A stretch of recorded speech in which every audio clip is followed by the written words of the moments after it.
following is a conversation with Manolis Kellis, his fourth time on the podcast. He's a professor at MIT and head of the MIT Computational Biology Group. Since this is episode number 142, and 42, as we all know, is the answer to the ultimate question of life, the universe, and everything, according to the Hitchhiker's Guide to the Galaxy, we decided to talk about this unanswerable question of the meaning of life in whatever way we two descendants of apes could muster, from biology to psychology to metaphysics and to music. Quick mention of each sponsor, followed by some thoughts related to the episode. Thanks to Grammarly, which is a service for checking spelling, grammar, sentence structure, and readability.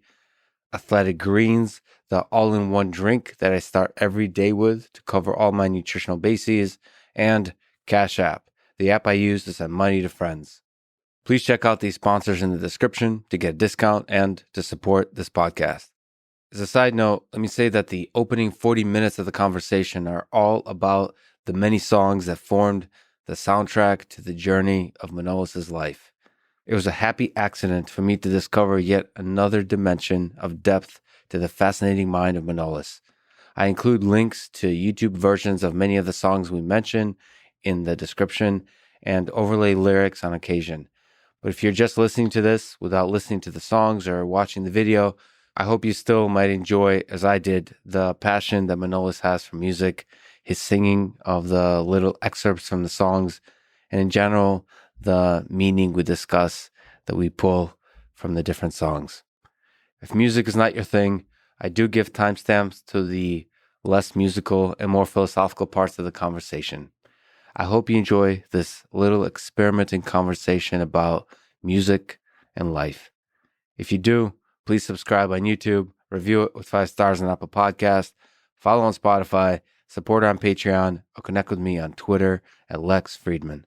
As usual, I'll do a few minutes of ads now and no ads in the middle. I try to make these interesting, but I do give you timestamps, so if you skip, please still check out the sponsors by clicking the links in the description. It is the best way to support this podcast. This show is sponsored by Grammarly, a service for checking spelling, grammar, sentence structure, and readability. It's like a second pair of eyes that helps make sure that my writing sounds more like Ernest Hemingway's The Old Man and the Sea, one of my favorite books, and less like James Joyce's Finnegan's Wake, which is a novel I've attempted to read several times in college and failed miserably on every occasion. Grammarly is doing a couple of test reads with this podcast, and they will judge whether they want to sign a long-term contract based on how many people sign up to Grammarly Premium, which I've been using and enjoy for many years now. So, dear friends, I think you know what to do, especially if you enjoy this podcast or want your writing to not be a chaotic stream of consciousness like the precursor to the GPT-3 language model that is the post-Ulysses writing of Mr. James Joyce. Get 20% off Grammarly Premium by signing up at Grammarly.com/Lex. That's 20% off Grammarly Premium at, let me try spelling this thing, Grammarly, Grammarly.com/Lex. Now, here's the tricky part. You have to sign up on a desktop, not your smartphone. Otherwise, it doesn't count as a support for this podcast. So please use your desktop or laptop. I hope you'll be up for this very big challenge. This show is also sponsored by Athletic Greens, the all-in-one daily drink to support better health and peak performance that I genuinely all-out love. It replaced the multivitamin for me and went far beyond that with 75 vitamins and minerals. I do intermittent fasting of 16 to 24 hours every day and always break my fast with Athletic Greens. I can't say enough good things about these guys. It helps me not worry whether I'm getting all the nutrients I need. One of the many reasons I'm a fan is that they keep iterating on their formula. I love continuous improvement. Life is not about reaching perfection. It's about constantly striving for it and making sure each iteration is a positive delta. The other thing I've taken for a long time outside of Athletic Greens is fish oil. So I'm especially excited now that they're selling fish oil and are offering listeners of this podcast free 1 month's supply of wild-caught omega-3 fish oil when you go to athleticgreens.com/Lex to claim the special offer. Click the athleticgreens.com/Lex link in the description to get the fish oil and the all-in-one supplement I rely on for the nutritional foundation of my physical and mental performance. Finally, this show is presented by Cash App, the #1 finance app in the App Store. When you get it, use code LEXPODCAST. Cash App lets you send money to friends, buy Bitcoin, and invest in the stock market with as little as $1. I'm thinking of doing more conversations with folks who work in and around the cryptocurrency space. Similar to AI, but even more so, there are a lot of charlatans in the space, but there are also a lot of free thinkers and technical geniuses that are worth exploring ideas with in depth and with care. If I make mistakes in guest selections and details in conversation, I'll keep trying to improve. I promise you this. Correct where I can and also follow my curiosity wherever it takes me. So again, if you get Cash App from the App Store or Google Play, use code LEXPODCAST. You get $10, and Cash App will also donate $10 to FIRST, an organization that is helping to advance robotics and STEM education for young people around the world. And now, here's my conversation with Manolis, Kellis.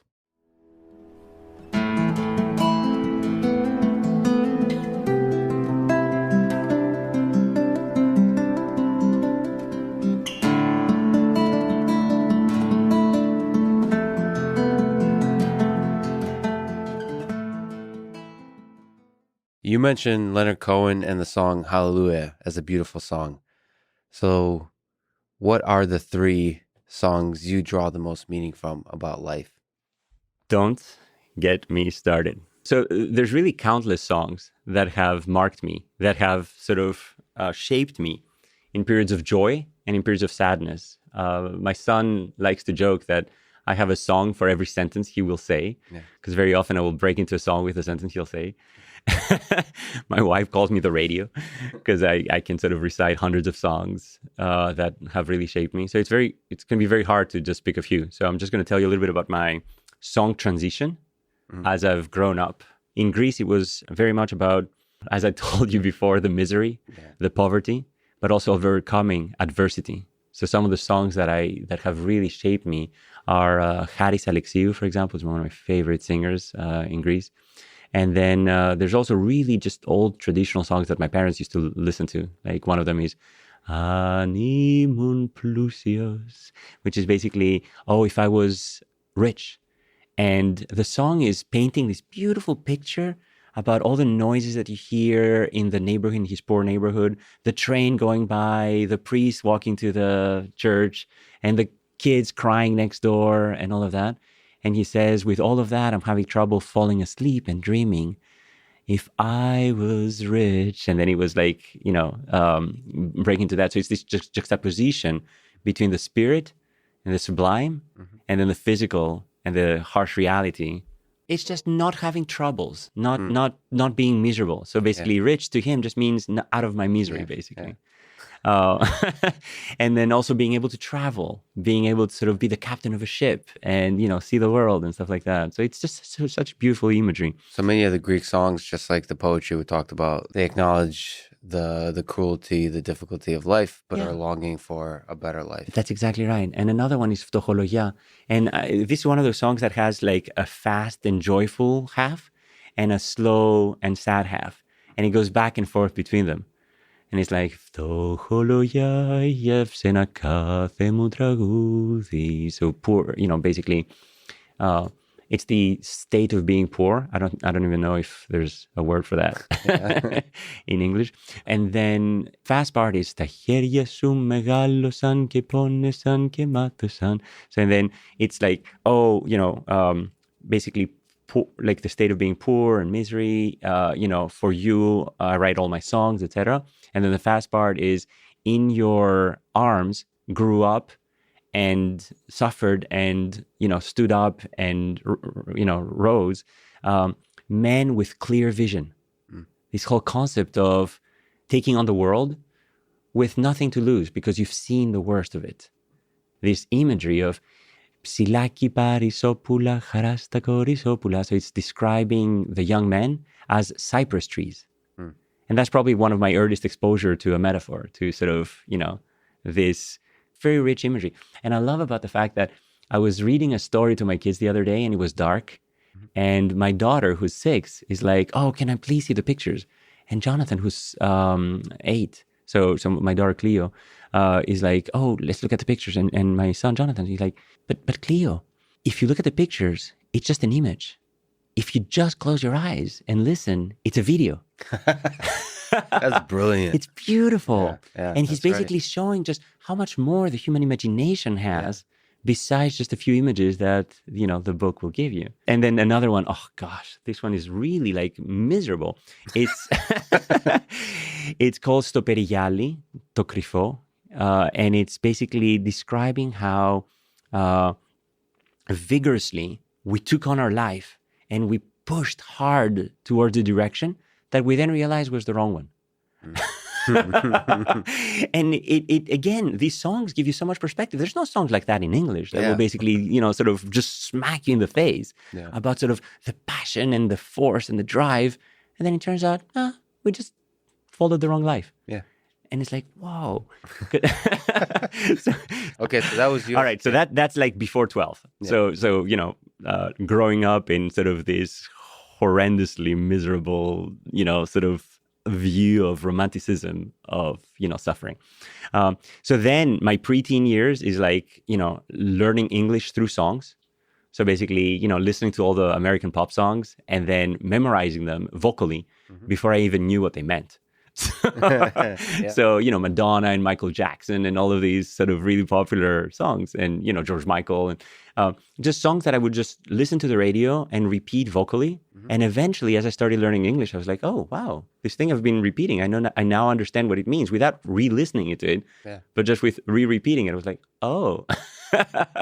Again, Michael Jackson's Man in the Mirror is teaching you that it's your responsibility to just improve yourself.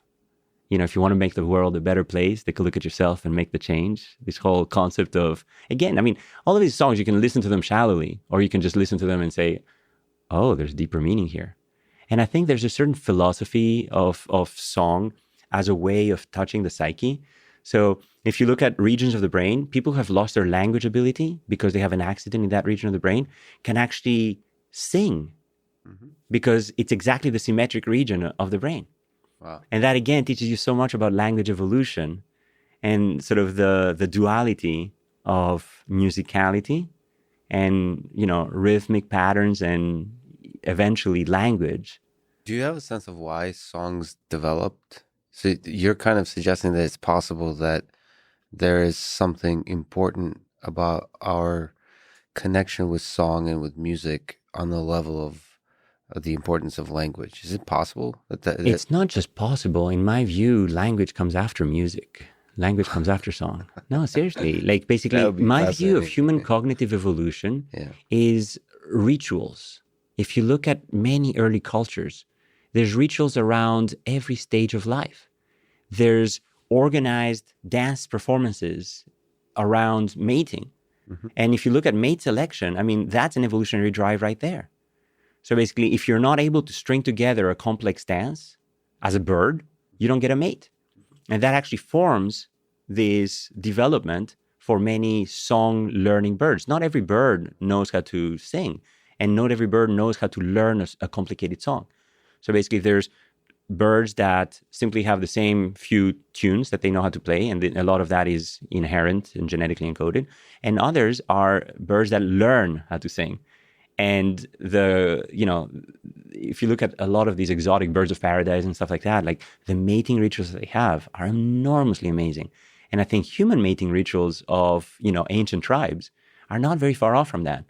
And in my view, the sequential formation of these movements is a prelude to the cognitive capabilities that ultimately enable language.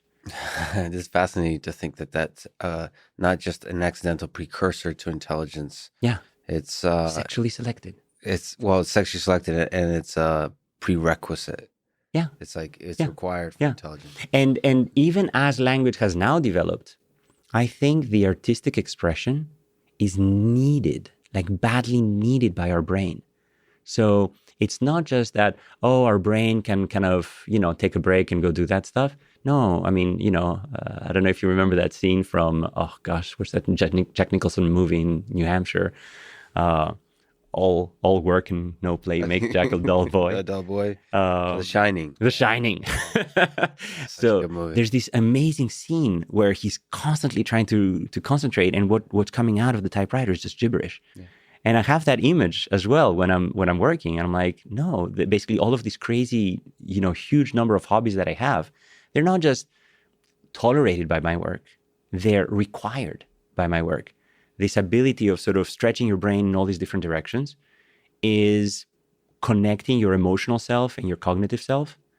And that's a prerequisite to being able to be cognitively capable, at least in my view. Yeah, I wonder if the world without art and music, you're just making me realize that perhaps that world would be not just devoid of fun things to look at or listen to, but devoid of all the other stuff, all the bridges and rockets and science. Exactly. Creativity is not disconnected from art. And, my kids, I mean, I could be doing the full math treatment to them. No, they play the piano and they play the violin and they play sports. I mean, this whole, sort of movement and going through mazes and playing tennis and, playing soccer and avoiding obstacles and all of that, that forms your three-dimensional view of the world. Being able to actually move and run and play in 3 dimensions is extremely important for math, for, stringing together complicated concepts. It's the same underlying cognitive machinery that is used for navigating mazes and for navigating theorems and sort of solving equations. So I can't have a conversation with my students without, sort of either using my hands or opening the whiteboard in Zoom and just constantly drawing. Or, back when we had in-person meetings, just the whiteboard in my office. The whiteboard, yeah, that's fascinating to think about. So that's Michael Jackson, Man in the Mirror, Careless Whisper with George Michael, which is a song I like. You didn't say Careless Whisper. I mean, you didn't say that? I like that one. That's me. I had recorded. Too popular for you? I had recorded. Yeah. No. It's an amazing song for me.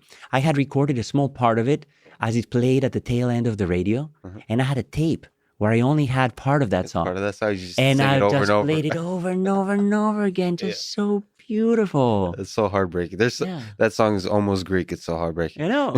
And George Michael is Greek. Is he Greek? He's Greek. Of course. No. George Michaelidis. That's right. I mean, he's Greek. Yeah. I did not know this. Now you know. I'm so sorry to offend you so deeply not knowing this. So anyway, so we're moving to France when I'm 12 years old. And now I'm getting into the songs of Gainsbourg. So Gainsbourg is this incredible French composer. He is always seen on stage, like not even pretending to try to please, just like with his cigarette, just like mumbling his songs. But the lyrics are unbelievable. Like basically entire sentences will rhyme. He will say the same thing twice and you're like, whoa. And in fact, speaking of Greek, a French Greek, Georges Moustaki, this song is just magnificent. Avec ma gueule de meteque, de juif errant, de pâtre grec. So with my face of meteque is actually a Greek word. It's it's a French word for a Greek word. But met comes from meta, and then ek from IKEA, from ecology, which means home. So meteque is someone who has changed home, so a migrant. So with my face of a migrant, and you'll love this one, de juif errant, de pâtre grec, of meandering Jew, of Greek pastor. Yeah. So again, the Russian Greek, Jew Orthodox connection. So, et mes cheveux aux 4 vents, with my hair in the 4 wings, avec mes yeux tout délavés, qui me donnent l'air de rêver, with my eyes that are all washed out, who give me the pretense of dreaming, but who don't dream that much anymore. With my hands of thief, of musician, and who have stolen so many gardens. With my mouth that has drunk, that has kissed, and that has bitten, without ever pleasing its hunger. With my skin that has been rubbed in the sun of all the summers and anything that was wearing a skirt. With my heart, and then you have to listen to this verse. It's so beautiful. Avec mon cœur qui a su faire souffrir autant qu'il a souffert.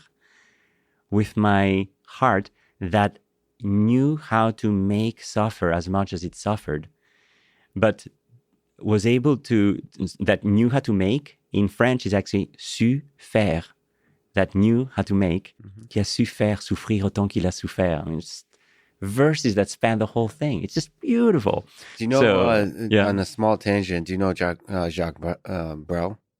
Of course. And then Ne me quitte pas, those songs, that song gets me every time. So there's a cover of that song by one of my favorite female artists. Not Nina Simone. No. Modern? Caro Emerald.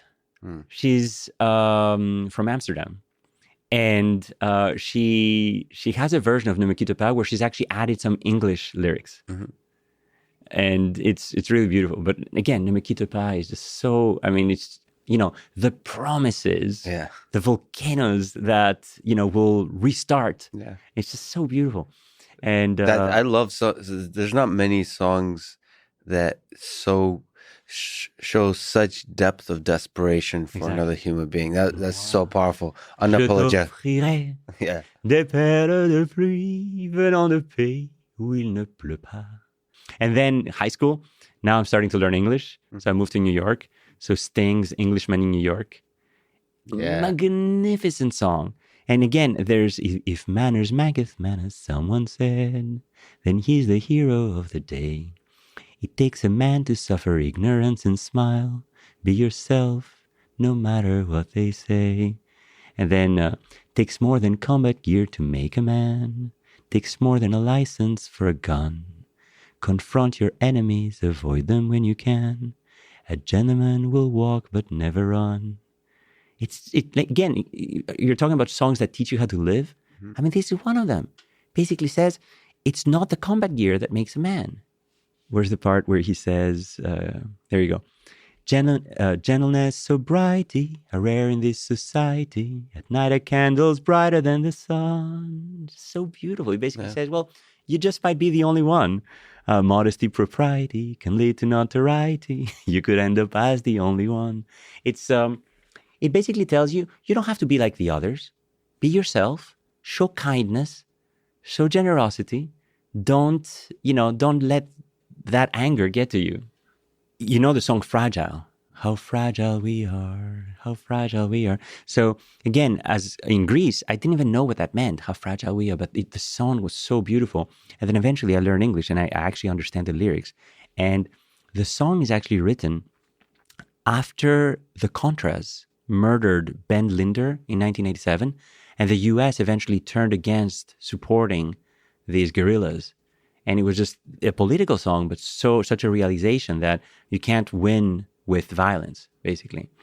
And that song starts with the most beautiful poetry. So, if blood will flow when flesh and steel are one, drying in the color of the evening sun, tomorrow's rain will wash the stains away, but something in our minds will always stay.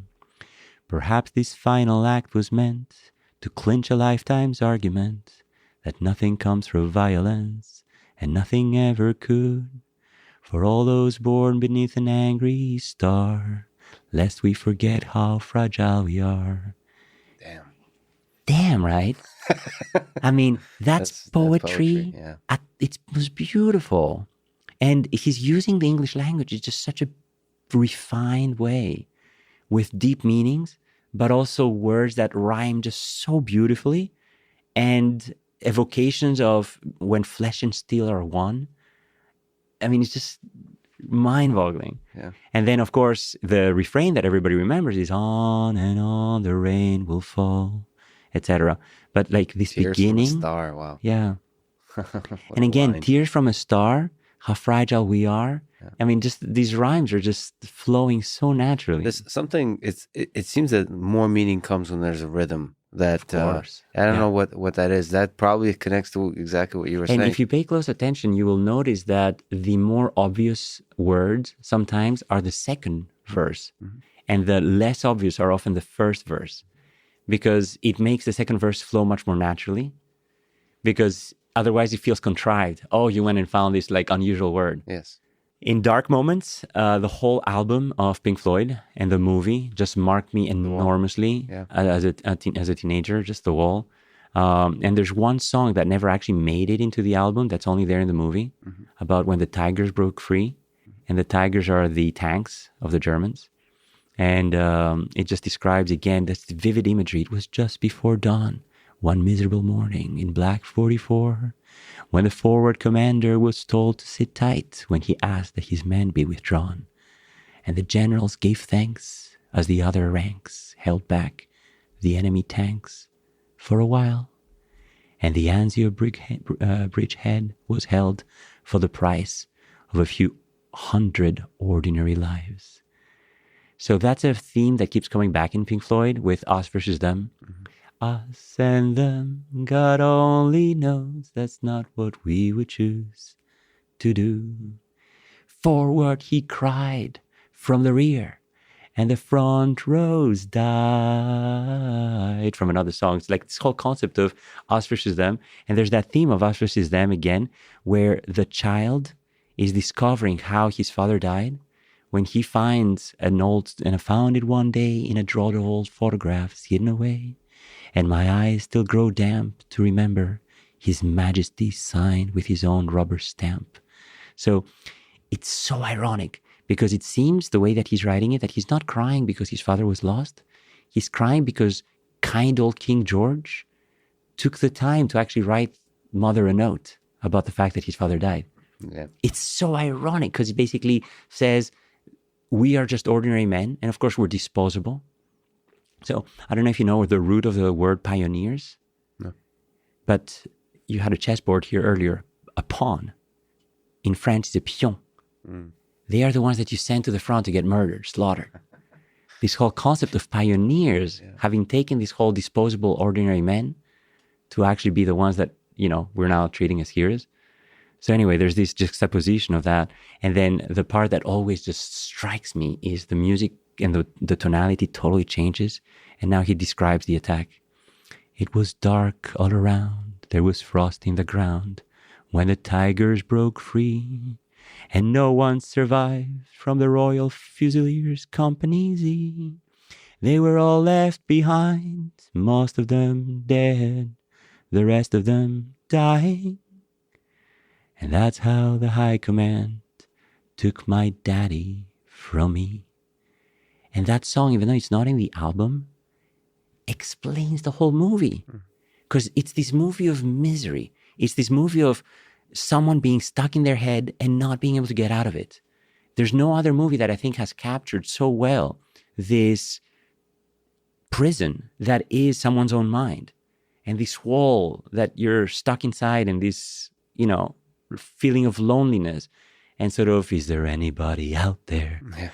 And, sort of, hello, is there anybody in there? Just not if you can hear me. Is there anyone home? Come on, yo. I hear you're feeling down. Just one little day, again. Anyway, so... Yeah, the prison of your mind. So those are the darker moments. Exactly, these are the darker moments. Yeah, it's in the darker moments, the mind does feel like you're trapped alone in a room with it. Yeah, and there's this scene in the movie which is like where he just breaks out with his guitar, and there's this prostitute in the room. He starts throwing stuff, and then he breaks the window. He throws the chair outside, and then you see him laying in the pool with his own blood, everywhere. And then there's these endless hours spent fixing every little thing and lining it up. And it's this whole sort of mania versus, you can spend hours building up something and just destroy it in a few seconds. One of my turns is that song. And it's like, I feel cold as a tourniquet, right as a dry as a funeral drum. And then the music builds up saying, run to the bedroom. There's a suitcase on the left. You'll find my favorite axe. Don't look so frightened. This is just a passing phase. One of my bad days. It's just so beautiful. I need to rewatch it. That's so. You're But making imagine me watching this as a teenager. It Yeah. like ruins your mind. It's like so many such harsh imagery. And then anyway, so there's the dark moment. And then again, going back to Sting, now it's the political songs, Russians. And I think that song should be a new national anthem for the US, not for Russians, but for Red versus Blue. Mr. Khrushchev says we will bury you. I don't subscribe to this point of view. It'd be such an ignorant thing to do if the Russians love their children too. What is it doing? It's basically saying the Russians are just as humans as we are. There's no way that they're going to let their children die. And then it's just so beautiful. How can I save my innocent boy from Oppenheimer's deadly toy? And now that's the new national anthem. Are you reading? There is no monopoly of common sense on either side of the political fence. We share the same biology, regardless of ideology. Believe me when I say to you, I hope the Russians love their children too. There's no such thing as a winnable war. It's a lie we don't believe anymore. I mean, it's beautiful, right? And for God's sake, America, wake up. Yeah. These are your fellow Americans. They're your fellow biology.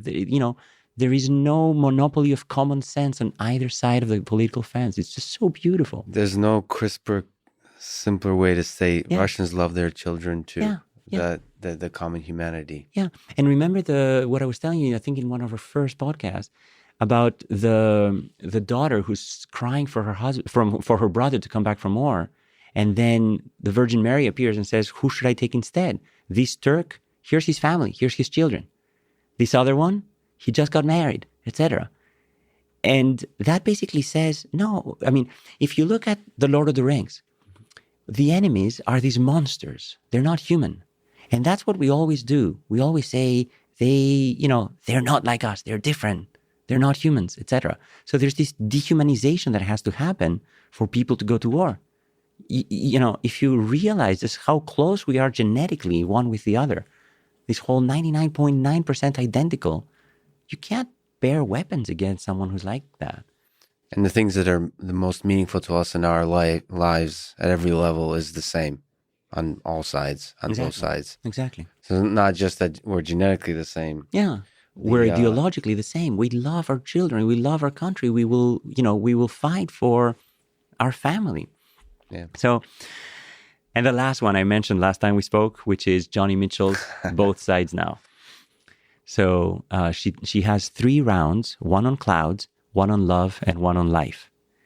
And on clouds, she says, rows and flows of angel hair, and ice cream castles in the air, and feather canyons everywhere. I've looked at clouds that way, but now they only block the sun. They rain and snow on everyone. So many things I would have done, but clouds got in my way. And then I've looked at clouds from both sides now, from up and down, and still somehow it's clouds illusions I recall. I really don't know clouds at all. And then she goes on about love, how it's super, super happy, or it's about misery and loss, and about life, how it's about winning and losing, and so on and so forth. But now old friends are acting strange. They shake their heads, they say, I've changed. Well, something's lost and something's gained in living every day. So again, that's growing up and realizing that, well, the view that you had as a kid is not necessarily the view that you have as an adult. You remember my poem from when I was 16 years old of this whole children dance now all in row. And then in the end, even though the snow seems bright, without you have lost their light, sun that sang and moon that smiled. So this whole concept of if you have love and if you have passion, you see the exact same thing from a different way. Mm-hmm. You can go out running in the rain, or you could just stay in and say, sucks. I won't be able to go outside now. Both sides. Anyway, and the last one is last one. I promise. Leonard Cohen. This is amazing, by the way. I'm so glad we stumbled on how much joy you have in so many avenues of life, and music is just one of them. That's amazing. But yes, Leonard Cohen. Going back to Leonard Cohen, since that's where you started. So Leonard Cohen's "Dance Me to the End of Love." That's what that was our opening song in our wedding with my wife. Oh no, that's as good. We came out to greet the guests. It was "Dance Me to the End of Love," and then another one which is just so passionate always, and we always keep referring back to it is "I'm Your Man," and it goes on and on about sort of I can be every type of lover for you. Yeah. And what's really beautiful in marriage is that we live that with my wife every day. You can have the passion. You can have the anger, you can have the love, you can have the tenderness. There's just so many gems in that song. If you want a partner, take my hand. Or if you want to strike me down in anger, here I stand. I'm your man. And then if you want a boxer, I will step into the ring for you. If you want a driver, climb inside. Or if you want to take me for a ride, you can. So this whole concept of you want to drive, I'll follow. You want me to drive? I'll drive. And the difference I would say between like that and Ne me quitte pas is this song, he's got an attitude. He's like, he's proud of his ability to basically be any kind of man for the money longs, exactly. As opposed to the Jacques Brel, like desperation of what do I have to be for you to love me? That kind of desperation. But notice there's a parallel here. There's a verse that is perhaps not paid attention to as much, which says, but a man never got a woman back, not by begging on his knees. So it seems that the I'm Your Man is actually an apology song, in the same way that Ne me quitte pas is an apology song. Ne me quitte pas basically says, I've screwed up. I'm sorry, baby. And in the same way that the Careless whisper is now screwed up. Yes, that's right. I'm never gonna dance again. Guilty feet have got no rhythm. So this is an apology song, not by begging on his knees, or I'd crawl to you, baby, and I'd fall at your feet, and I'd howl at your beauty like a dog in heat, and I'd claw at your heart, and I'd tear at your sheet. I'd say, please. And then the last one is so beautiful. If you want a father for your child, or only want to walk with me a while across the sand, I'm your man. That's the last verses, which basically says, you want me for a day? I'll be there. You want me for just a walk? I'll be there. You want me for life? If you want a father for your child, I'll be there too. It's just so beautiful. Oh, sorry. Remember how I told you I was going to finish with a lighthearted song? Yes. Last one. You ready? So, Alison Krauss and Union Station, country song, believe it or not, the lucky one. So, I've never identified as much with the lyrics of a song as this one. And it's hilarious. My friend Serafim Batsoglu is the guy who got me to genomics in the first place. I owe enormously to him. And he's another Greek. We actually met dancing, believe it or not. So we used to perform Greek dances. I was the president of the International Students Association. So we put on these big performances for 500 people at MIT. And there's a picture on the MIT Tech where Serafim, who's like, bodybuilder, was holding me on his shoulder. And I was like doing maneuvers in the air, basically. So anyway, this guy, Serafim, we were driving back from a conference, and there's this Russian girl who was describing how every member of her family had been either killed by the communists or killed by the Germans or killed by she had just misery, like death and, sickness and everything. Everyone was decimated in her family. She was the last standing member. And we stopped Serafim was driving. and we stop at a rest area, and he takes me aside and he's like, Manolis, we're gonna crash. Get her out of my car. And then he basically says, but I'm only reassured because you're here with me. Yeah. And I'm like, what do you mean? He's like, he's like, from your smile, I know you're the luckiest man on the planet. So there's this really funny thing where I just feel freaking lucky all the time.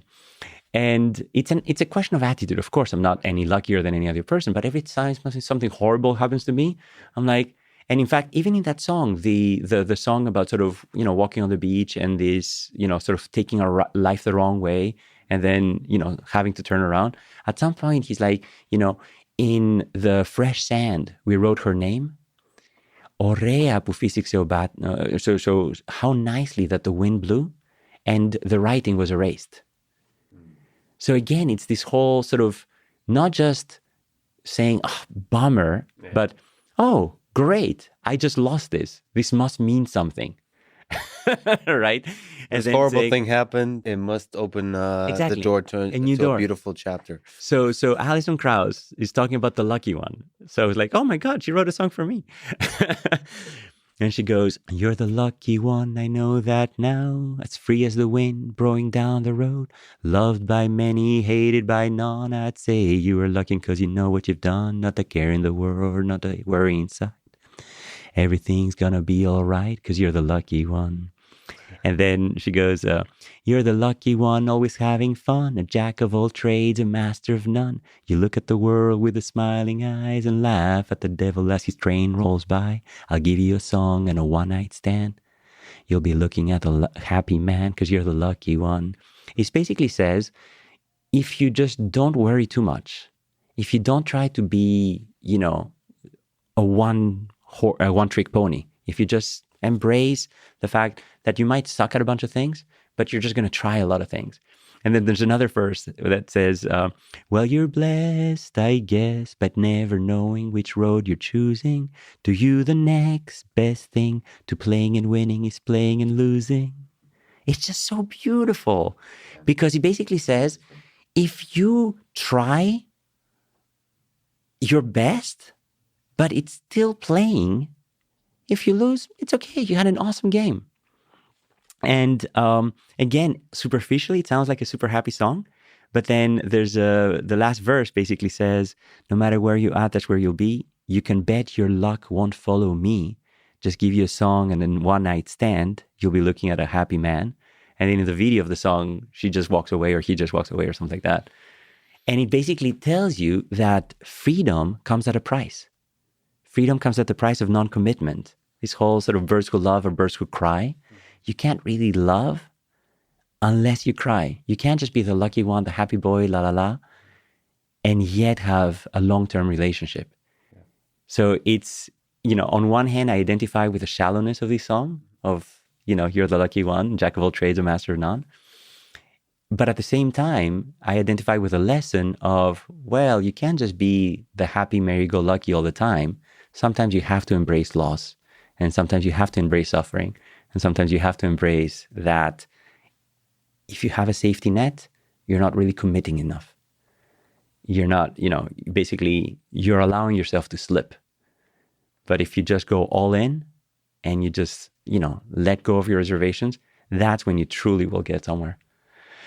So anyway, that's like I managed to narrow it down to what, 15 songs? Thank you for that wonderful journey that you just took us on, the darkest possible places of Greek song to ending on a country song.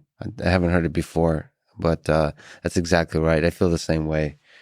Depending on the day, is this the luckiest human on earth? And there's something to that. But you're right. It needs to be. We need to now return to the muck of life in order to be able to truly enjoy it. So what do you mean muck? What's muck? The messiness of life. Yeah. The things where things don't turn out the way you expect it to. Yeah. So like to feel lucky is like focusing on the beautiful consequences. Yeah. But then that feeling of things being different than you expected, that you stumble in all the kinds of ways, that seems to be, it needs to be paired with the feeling. There's basically one way. The only way not to make mistakes is to never do anything. Right. Well put. Basically, you have to embrace the fact that you'll be wrong so many times. In so many research meetings, I just go off on a tangent and I say, let's think about this for a second. And it's just crazy for me, who's a computer scientist, to just tell my biologist friends, what if biology kind of worked this way? Yeah. And they humor me. They just let me talk. Yeah. And rarely has it not gone somewhere good. It's not that I'm always right, but it's always something worth exploring further. That if you're an outsider with humility and knowing that I'll be wrong a bunch of times, but I'll challenge your assumptions, and often take us to a better place, is part of this whole sort of messiness of life. Like if you don't try and lose and get hurt and suffer and cry and just break your heart and all these feelings of guilt and, wow, I did the wrong thing. Of course, that's part of life. And that's just something that, if you are a doer, you'll make mistakes. If you're a criticizer, yeah, sure, you can sit back and criticize everybody else for the mistakes they make. Or instead, you can just be out there making those mistakes.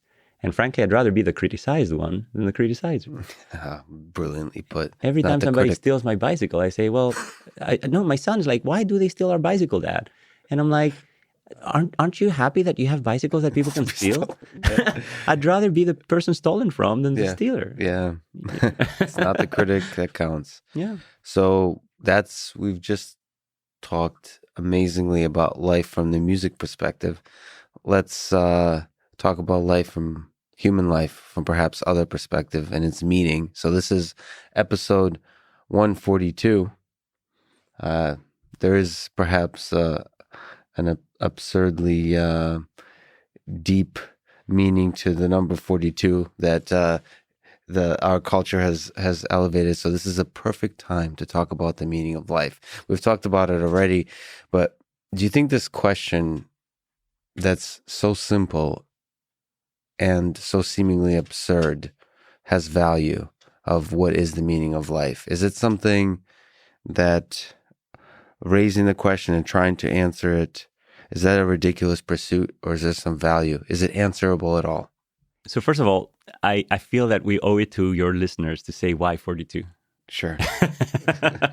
So of course, the Hitchhiker's Guide to the Galaxy came up with 42 as basically a random number. Just, the author just pulled it out of a hat, and he's admitted so. He said, well, 42 just seemed like just random number as any.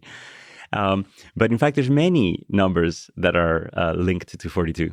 So 42, again, just to summarize, is the answer that this super mega computer that had computed for 1 million years with the most powerful computer in the world had come up with. At some point, the computer says, I have an answer. And they're like, what? It's like, you're not going to like it. Like, what is it? It's 42. And then the irony is that they had forgotten, of course, what the question was. Yes. So now they have to build a bigger computer to figure out what the question is. To which the answer is 42. So as I was turning 42, I basically sort of researched why 42 is such a cool number. And it turns out that, and I put together this little passage that was explaining to all those guests to my 42nd birthday party why we were talking about the meaning of life. And basically talked about how 42 is the angle at which light reflects off of water to create a rainbow. And it's so beautiful because the rainbow is basically the combination of sort of, it's been raining, but there's hope because the sun just came out. So it's a very beautiful number there. So 42 is also the sum of all rows and columns of a magic cube that contains all consecutive integers starting at 1. So basically, if you take all integers between 1 and however many vertices there are, the sums is always 42. 42 is the only number left under 100 for which the equation of x to the cube plus y to the cube plus z to the cube is n, and was not known to not have a solution. And now it's the only one that actually has a solution. 42 is also 101010 in binary. Again, the yin and the yang, the good and the evil, 1 and 0, the balance of the force. 42 is the number of chromosomes for the giant panda. and the giant panda. I know it's totally random. It's Or an is it? auspicious symbol of great strength coupled with peace, friendship, gentle temperament, harmony, balance, and friendship, whose black and white colors again symbolize yin and yang. The reason why it's the symbol for China is exactly the strength, but yet peace, and so on and so forth. So 42 chromosomes. It takes light 10 to the minus 42 seconds to cross the diameter of a proton, connecting the two fundamental dimensions of space and time. 42 is the number of times a piece of paper should be folded to reach beyond the moon. So, which is what I assume my students mean when they ask that their paper reaches for the stars. I just tell them just fold it a bunch of times. 42 is the number of Messier object 42, which is Orion. And that's, one of the most famous galaxies. It's, I think, also the place where we can actually see the center of our galaxy. 42 is the numeric representation of the star symbol in ASCII, which is very useful when searching for the stars. Yeah. And also a regexp for life, the universe, and everything. So star. In Egyptian mythology, the goddess Ma'at, which was personifying truth and justice, would ask 42 questions to every dying person, and those answering successfully would become stars, continue to give life and fuel universal growth. In Judaic tradition, God is ascribed a 42-lettered name, entrusted only to the middle-aged, pious, meek, free from bad temper, sober, and not insistent on his rights. And in Christian tradition, there's 42 generations from Abraham, Isaac, that we talked about, the story of Isaac, Jacob, eventually Joseph, Mary, and Jesus. In Kabbalistic tradition, Eloka, which is 42, is the number with which God creates the universe, starting with 25, let there be, and ending with 17, good. So 25 plus, 17. There's the 42 chapter sutra, which is the first Indian religious scripture, which was translated to Chinese, thus introducing Buddhism to China from India. The 42-line Bible was the first printed book marking the age of printing in the 1450s and the dissemination of knowledge, eventually leading to the Enlightenment. A yeast cell, which is the coolest single-cell eukaryote and the subject of my PhD research, has exactly 42 million proteins. Anyway, so there's a series you're of on 42. fire with this. These are really good. So I guess what you're saying is just a random number. Yeah, basically. So all of these are backronyms. So, after you have the number, you figure out why that number. Yeah. So anyway, now that we've spoken about why 42, why do we search for meaning? And you're asking, will that search ultimately lead to our destruction? And my thinking is exactly the opposite. So basically, that asking about meaning is something that's so inherent to human nature. It's something that makes life beautiful, that makes it worth living. And that searching for meaning is actually the point. It's not the finding it. I think when you found it, you're dead. Yeah. Don't ever be satisfied that, I've got it. So I like to say that life is lived forward, but it only makes sense backward. And I don't remember whose quote that is, but the whole search itself is the meaning. And what I love about it is that there's a double search going on. There's a search in every one of us through our own lives to find meaning. And then there's a search which is happening for humanity itself to find our meaning. And we, as humans, like to look at animals and say, of course they have a meaning. Like a dog has its meaning. It's just a bunch of instincts, running around, loving everything. Remember our joke with the cat and the dog? Yeah, cat has no meaning. Yeah. No.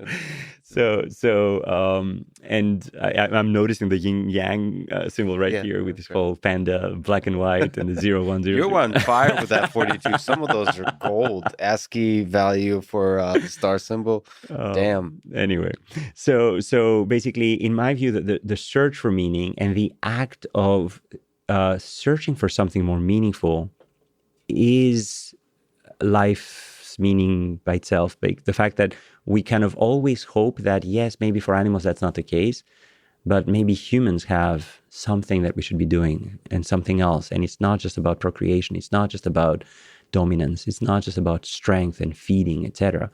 Like, we're the one species that spends such a tiny little minority of its time feeding, that we have this enormous, huge cognitive capability that we can just use for all kinds of other stuff.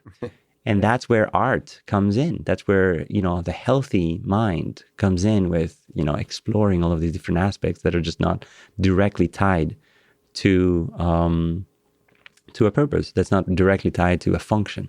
It's really just the playing of life, not for a particular reason. Do you think this thing we got, this mind, is unique in the universe in terms of how difficult it is to build? So, is it possible that we're the most beautiful thing that the universe has constructed? Both the most beautiful and the most ugly, but certainly the most complex. So look at evolutionary time. The dinosaurs ruled the earth for 135 million years. We've been around for 1 million years. So 1 versus 135. So dinosaurs were extinct, about 60 million years ago, and mammals that had been happily evolving as tiny little creatures for 30 million years then took over the planet, and then, dramatically radiated about 60 million years ago. Out of these mammals came the neocortex formation. So basically the neocortex, which is sort of the outer layer of our brain compared to our quote unquote reptilian brain, which we share the structure of with all of the dinosaurs, they didn't have that. And yet they ruled the planet. So how many other planets have still, mindless dinosaurs where strength was the only dimension ruling the planet? So there was something weird that annihilated the dinosaurs. And again, you could look at biblical things of sort of God coming and wiping out his creatures and to make room for the next ones. So the mammals basically sort of took over the planet and then grew this cognitive capability of this general purpose machine.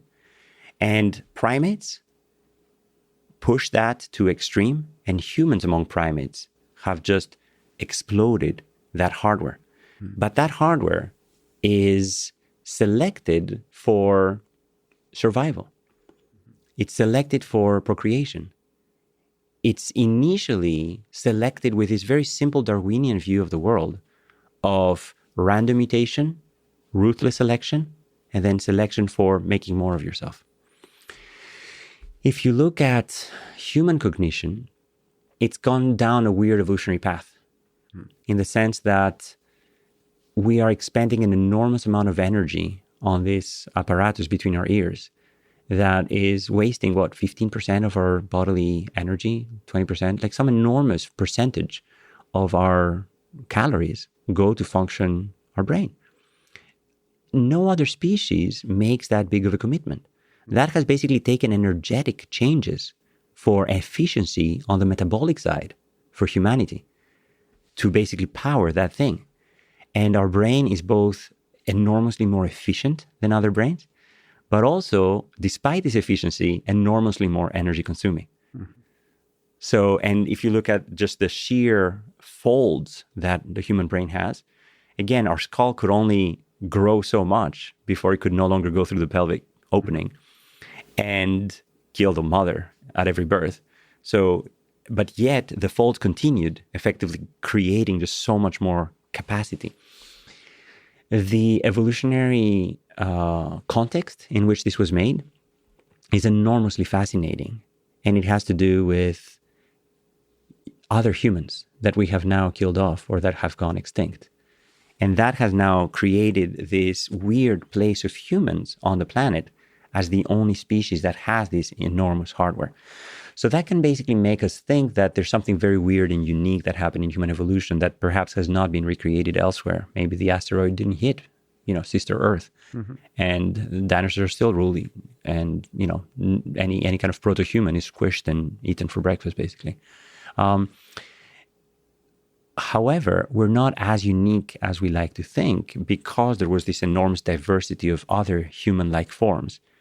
And once you make it to that stage where you have a neocortex-like explosion of, wow, we're now competing on intelligence, and we're now competing on social structures, and we're now competing on larger and larger groups, and being able to coordinate and being able to have empathy. The concept of empathy, the concept of an ego, the concept of self-awareness comes probably from being able to project another person's intentions to understand what they mean when you have these large cognitive groups, large social groups. So me being able to sort of create a mental model of how you think may have come before I was able to create a personal mental model of how do I think. So this introspection probably came after this sort of projection and this empathy, which basically means, passion, pathos, suffering, but basically sensing. So basically empathy means feeling what you're feeling, trying to project your emotional state onto my cognitive apparatus. And I think that is what eventually led to this enormous cognitive explosion that happened in humanity. So, life itself, in my view, is inevitable on every planet. Inevitable. But the evolution of life to self-awareness and cognition and all the incredible things that humans have done, that might not be as inevitable. That's your intuition. So if you were to sort of estimate and bet some money on it, if we reran Earth 1,000,000 times, would what we got now be the most special thing? And how often would it be? So scientifically speaking, how repeatable is this experiment? So this whole cognitive revolution? Yes. Maybe not. Basically, I feel that the longevity of, dinosaurs suggests that it was not quite inevitable that we humans eventually made it. Well, you're also implying one thing here. You're implying that humans also don't have this longevity. This is the interesting question. So with the Fermi paradox, the idea that the basic question is like, if the universe has a lot of alien life forms in it, why haven't we seen them? Yeah. And one thought is that there's a great filter or multiple great filters that basically would destroy intelligent civilizations. Like this thing that this multifolding brain that keeps growing may not be such a big feature. It might be useful for survival, but it takes us down a side road that is a very short one with a quick dead end. What do you think about that? So I think the universe is enormous, not just in space, but also in time. And the pretense that, the last blink of an instant that we've been able to send radio waves is when somebody should have been paying attention to our planet is a little ridiculous. So what I love about Star Wars is a long, long time ago in a galaxy far, far away. It's not like some distant future. It's a long, long time ago. What I love about it is that basically says, evolution and civilization are just so recent on Earth. Like there's countless other planets that have probably all kinds of life forms, multicellular perhaps, and so on and so forth. But the fact that humanity has only been listening and emitting for just this tiny little blink means that any of these, alien civilizations would need to be paying attention to every single insignificant planet out there. And, again, the movie Contact and the book is just so beautiful. This whole concept of we don't need to travel physically. We can travel as light. We can send instructions for people to create machines that will allow us to beam down light and recreate ourselves. And in the book, the aliens actually take over. Yes. They're not as friendly. But, this concept that we have to eventually go and conquer every planet. I think that, yes, we will become a galactic species. So you have a hope. Well, you said think. So of course. Hope now that we've made it so far. So you feel like we've made it? Oh, gosh. I feel that, cognition, the cognition as an evolutionary trait has won over in our planet. There's no doubt that we've made it. So basically humans have won the battle for, dominance. It wasn't necessarily the case with dinosaurs. Yes, there's some claims of intelligence, and if you look at Jurassic Park, yeah, sure, whatever. But they just don't have the hardware for it. Yeah. And humans have the hardware. There's no doubt that mammals have a dramatically improved hardware for cognition over dinosaurs. Like basically, there's universes where strength won out. And in our planet, in our, particular version of whatever happened in this planet, cognition won out. And it's kind of cool. I mean, it's a privilege, right? But it's kind of like living in Boston instead of, I don't know, some middle-aged place where everybody's like hitting each other with weapons and sticks. You're back to the Lucky One song. I mean, we are the lucky ones. But the flip side of that is that this hardware also allows us to develop weapons and methods of destroying ourselves. So I want to go back to Pinker and the better angels of our nature. The whole concept that civilization and the act of civilizing has dramatically reduced violence. Dramatically. If you look, at every scale, as soon as organization comes, the state basically owns the right to violence. Yes. And eventually, the state gives that right of governance to the people. But violence has been eliminated by that state. So this whole concept of central governance and people agreeing to live together and share responsibilities and duties and, all of that is something that has led so much to less violence, less death, less suffering, less, poverty, less, war. I mean, yes, we have the capability to destroy ourselves, but the arc of civilization has led to much, much less destruction, much, much less war, and much more peace. And of course, there's blips back and forth, and, there are setbacks. But again, the moral arc of the universe but it's leads to justice. I probably imagine there were two dinosaurs back in the day having this exact conversation, and they look up to the sky, and there seems to be something like an asteroid going towards Earth. So while it's very true that the arc of our society, of human civilization, seems to be progressing towards a better life for everybody in the many ways that you described, things can change in a moment. And it feels like it's not just us humans. We're living through a pandemic. You could imagine that a pandemic would be more destructive, or there could be asteroids that just appear out of the darkness of space, which I recently learned is not that easy to Let me give you another number. Detect them. Yes. So 48. What happens in 48 years? I'm not sure. 2068, Apophis. There's an asteroid that's coming. In 48 years, it has a very high chance of actually wiping us out completely. Yes. Yes. So we have 48 years to get our act together.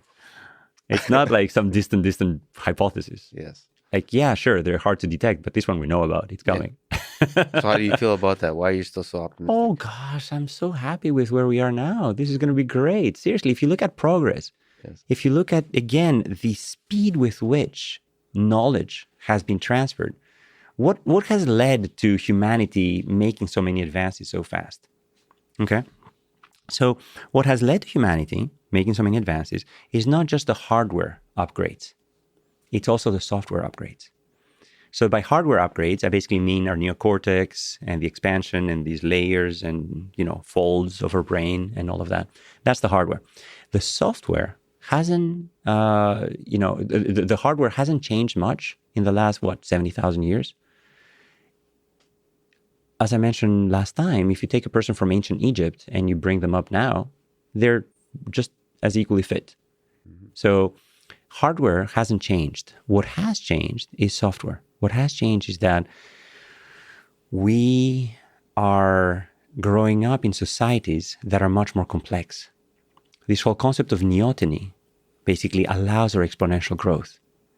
The concept that our brain has not fully formed, has not fully stabilized itself until after our teenage years. So we basically have a good 16 years, 18 years to sort of infuse it with the latest and greatest in software. If you look at what happened in ancient Greece, why did everything explode at once? My take on this is that it was the shift from the Egyptian and hieroglyphic software to the Greek language software. This whole concept of creating abstract notions, of creating these layers of cognition and layers of meaning and layers of abstraction for words and ideals and beauty and harmony. How do you write harmony in hieroglyphics? There's no such thing as, sort of expressing these ideals of peace and justice and, these concepts of, or even, macabre concepts of doom, etc. Like you don't have the language for it. Your brain has trouble getting at that concept. So what I'm trying to say is that these software upgrades for human language, human culture, human environment, human education have basically led to this enormous explosion of knowledge. And eventually, after the Enlightenment, and as I was mentioning, the 42-line Bible and the printed press, the dissemination of knowledge, you basically now have this whole horizontal dispersion of ideas in addition to the vertical inheritance of genes. So the hardware improvements happen through vertical inheritance. The software improvements happen through horizontal inheritance. And the reason why human civilization exploded is not a hardware change anymore. It's really a software change. So if you're looking at now where we are today, look at coronavirus. Yes, sure, it could have killed us. 100 years ago, it would have. But it didn't. Why? Because in January, we published the genome. A month later, less than a month later, the first vaccine designs were done. And now, less than a year later, 10 months later, we already have a working vaccine that's 90% efficient. I mean, that is ridiculous by any standards. And the reason is sharing. So, the asteroid, yes, could wipe us out in 48 years, but 48 years? I mean, look at where we were 48 years ago, technologically. I mean, how much more we understand the basic foundations of space is enormous. The technological revolutions of digitization, the amount of compute power we can put on any nail size, hardware is enormous. So, and this is nowhere near ending. We all have our little, problems going back and forth on the social side and on the political side, on the cognitive and on the sort of human side and the societal side. But science has not slowed down. Science is moving at a breakneck pace ahead. So, Elon is now putting rockets out from the private space. I mean, that now democratization of space exploration is, going to revolutionize. It's going to explode. Of course. Continue. In the same way that every technology has exploded, this is the shift to space technology exploding. So 48 years is infinity from now in terms of space capabilities. So I'm not worried at all. Are you excited by the possibility of a human stepping foot on Mars, and two, possible colonization of not necessarily Mars, but other planets and all that kind of stuff, or people living in space? Inevitable. Would you do it, or are you kind of like Earth? Of course. How many people will you wait? Will you wait for? I think it was about when the Declaration of Independence was signed. About 2 to 3 million people lived here. So would you move before? Would you be on the first boat? Would you be on the 10th boat? Would you wait until the Declaration of Independence? I don't think I'll be on the short list because I'll be old by then. They'll probably get a bunch of younger people. But it's the wisdom and But wisdom can be transferred horizontally. I gotta tell you are the lucky one, so you might be on the list. I don't know. I mean, I kind of feel like I would love to see Earth from above, just to watch our planet. I mean, you can watch a live feed of the space station. Watching Earth is magnificent, like this blue, tiny little shield. It's so thin, our atmosphere. Like if you drive to New York, you're basically in outer space. I mean, it's ridiculous. It's just so thin. And it's just, again, such a privilege to be on this planet. Such a privilege. But I think our species is in for big good things. I think that, we will overcome our little problems and eventually come together as a species. I feel that we're definitely on the path to that. And, it's just not permeated through the whole universe yet. I mean, through the whole world yet, through the whole earth yet, but it's definitely permeating. So you've talked about humans as special. How exactly are we special relative to the dinosaurs? So I mentioned that there's, this dramatic cognitive improvement that we've made, but I think it goes much deeper than that. So if you look at a lion attacking a gazelle in the middle of the Serengeti, the lion is smelling the molecules in the environment. Its hormones and neuroreceptors are sort of getting it ready for impulse. Mm-hmm. The target is constantly looking around and sensing. I've actually been in Kenya and I've kind of seen the hunt. Yes. So I've kind of seen the sort of game of waiting. And the mitochondria in the muscles of the lion are basically ready for, jumping. Mm-hmm. They're expending an enormous amount of energy. The grass, as it's flowing, is constantly transforming solar energy into chloroplasts, through the chloroplast into energy, which eventually feeds the gazelle and eventually feeds the lions and so on and so forth. So as humans, we experience all of that.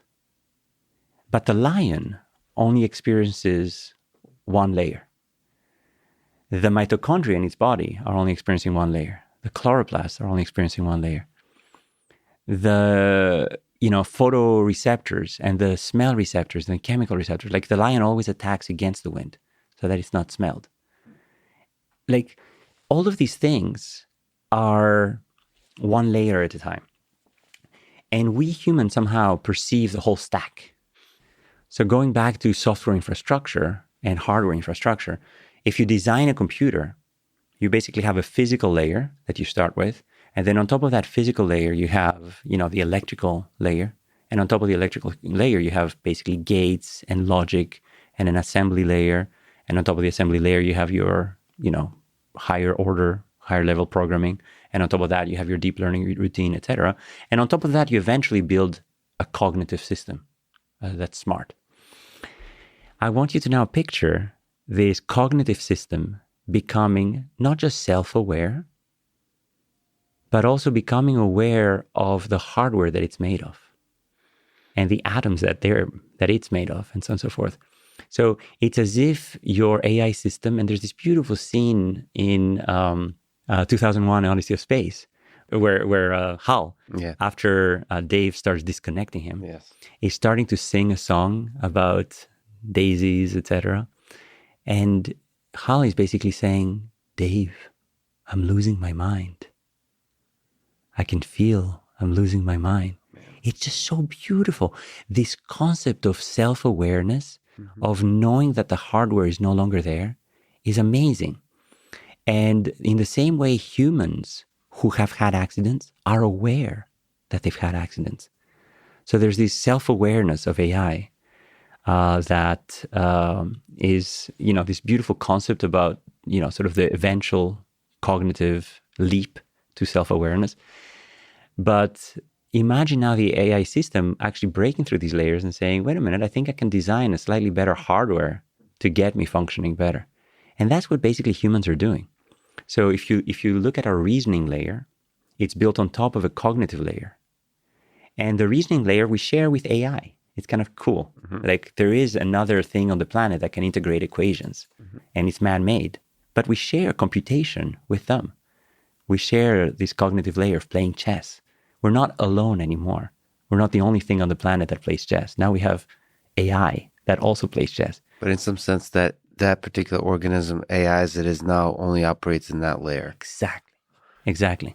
And then most animals operate in the sort of cognitive layer that we're all experiencing. A bat is doing this incredible integration of signals, but it's not aware of it. It's basically constantly sending echolocation waves, and it's receiving them back. And multiple bats in the same cave are operating at slightly different frequencies and with slightly different pulses, and they're all sensing objects, and they're doing motion planning in their cognitive hardware, but they're not even aware of all of that. Mm-hmm. All they know is that they have a 3D view of space around them, just like any gazelle walking through, the desert. And any baby looking around is aware of things without doing the math of how am I processing all of these visual information, etc. You're just aware of the layer that you live in. I think if you look at this, at humanity, we've basically managed through our cognitive layer, through our perception layer, through our senses layer, through our multi-organ layer, through our genetic layer, through our molecular layer, through our atomic layer, through our quantum layer, through even the very fabric of the space-time continuum, unite all of that cognitively. So as we're watching that scene in the Serengeti, we as scientists, we as educated humans, we as, anyone who's finished high school are aware of all of this beauty of all of these different layers interplaying together. And I think that's something very unique in perhaps not just the galaxy, but maybe even the cosmos. This species that has managed to, in space, cross through these layers from the enormous to the infinitesimally small. And that's what I love about particle physics, the fact that it actually unites everything. The very small and the very big. The very small and the very big. It's only through the very big that the very small gets formed. Right. Like basically every atom of gold results from the fusion that happened of, increasingly large particles before that explosion that then disperses it through the cosmos. And it's only through understanding the very large that we understand the very small, and vice versa. And that's in space. Then there's the time direction. As you are watching the Kilimanjaro mountain, you can kind of look back through time to when that volcano was exploding and, growing out of the tectonic forces. As you drive through Death Valley, you see these mountains on their side and these layers of history exposed. We are aware of the eons that have happened on Earth and the tectonic movements on Earth the same way that we're aware of the Big Bang and the early evolution of the cosmos, and we can also see forward in time as to where the universe is heading. We can see, Apophis in 2068 coming over, looking ahead in time. I mean, that would be magician stuff, in ancient times.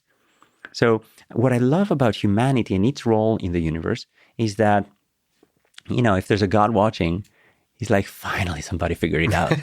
I've been building all these beautiful things and somebody can appreciate it. And figured me out from God's perspective, meaning like become aware of, So it's kind of interesting. So to think of the world in this way as layers, and us humans are able to convert those layers into ideas that you can then combine. Right. So we're doing some kind of conversion. Exactly. And last time you asked me about whether we live in a simulation, for example. I mean, realize that we are living in a simulation. We are. The reality that we're in, without any sort of person programming this, is a simulation. Like basically what happens inside your skull. There's this integration of sensory inputs, which are translated into perceptory signals, which are then translated into a conceptual model of the world around you. And that exercise is happening seamlessly. And yet, if you think about sort of, again, this whole simulation and Neo analogy, you can think of the reality that we live in as a matrix, as the matrix. But we've actually broken through the matrix. We've actually traversed the layers. We didn't have to take a pill. Like we didn't, Morpheus didn't have to show up to basically give us the blue pill or the red pill. We were able to sufficiently evolve cognitively through the hardware explosion and sufficiently evolve scientifically through the software explosion to basically get at breaking through the matrix, realizing that we live in a matrix and realizing that we are this thing in there, and yet that thing in there has a consciousness that lives through all these layers. And I think we're the only species, we're the only thing that we even can think of that has actually done that, has sort of permeated space and time, scales and layers of abstraction, plowing through them and realizing what we're really, really made of. And the next frontier is, of course, cognition. So we understand so much of the cosmos, so much of the stuff around us, but the stuff inside here, finding the basis for the soul, finding the basis for the ego, for the self-awareness. When does the spark happen that basically sort of makes you? I mean, that's, really the next frontier. So in terms of these peeling off layers of complexity, somewhere between the cognitive layer and the reasoning layer or the computational layer, there's still some stuff to be figured out there. Mm-hmm. And I think that's the final frontier of sort of completing our journey through that matrix.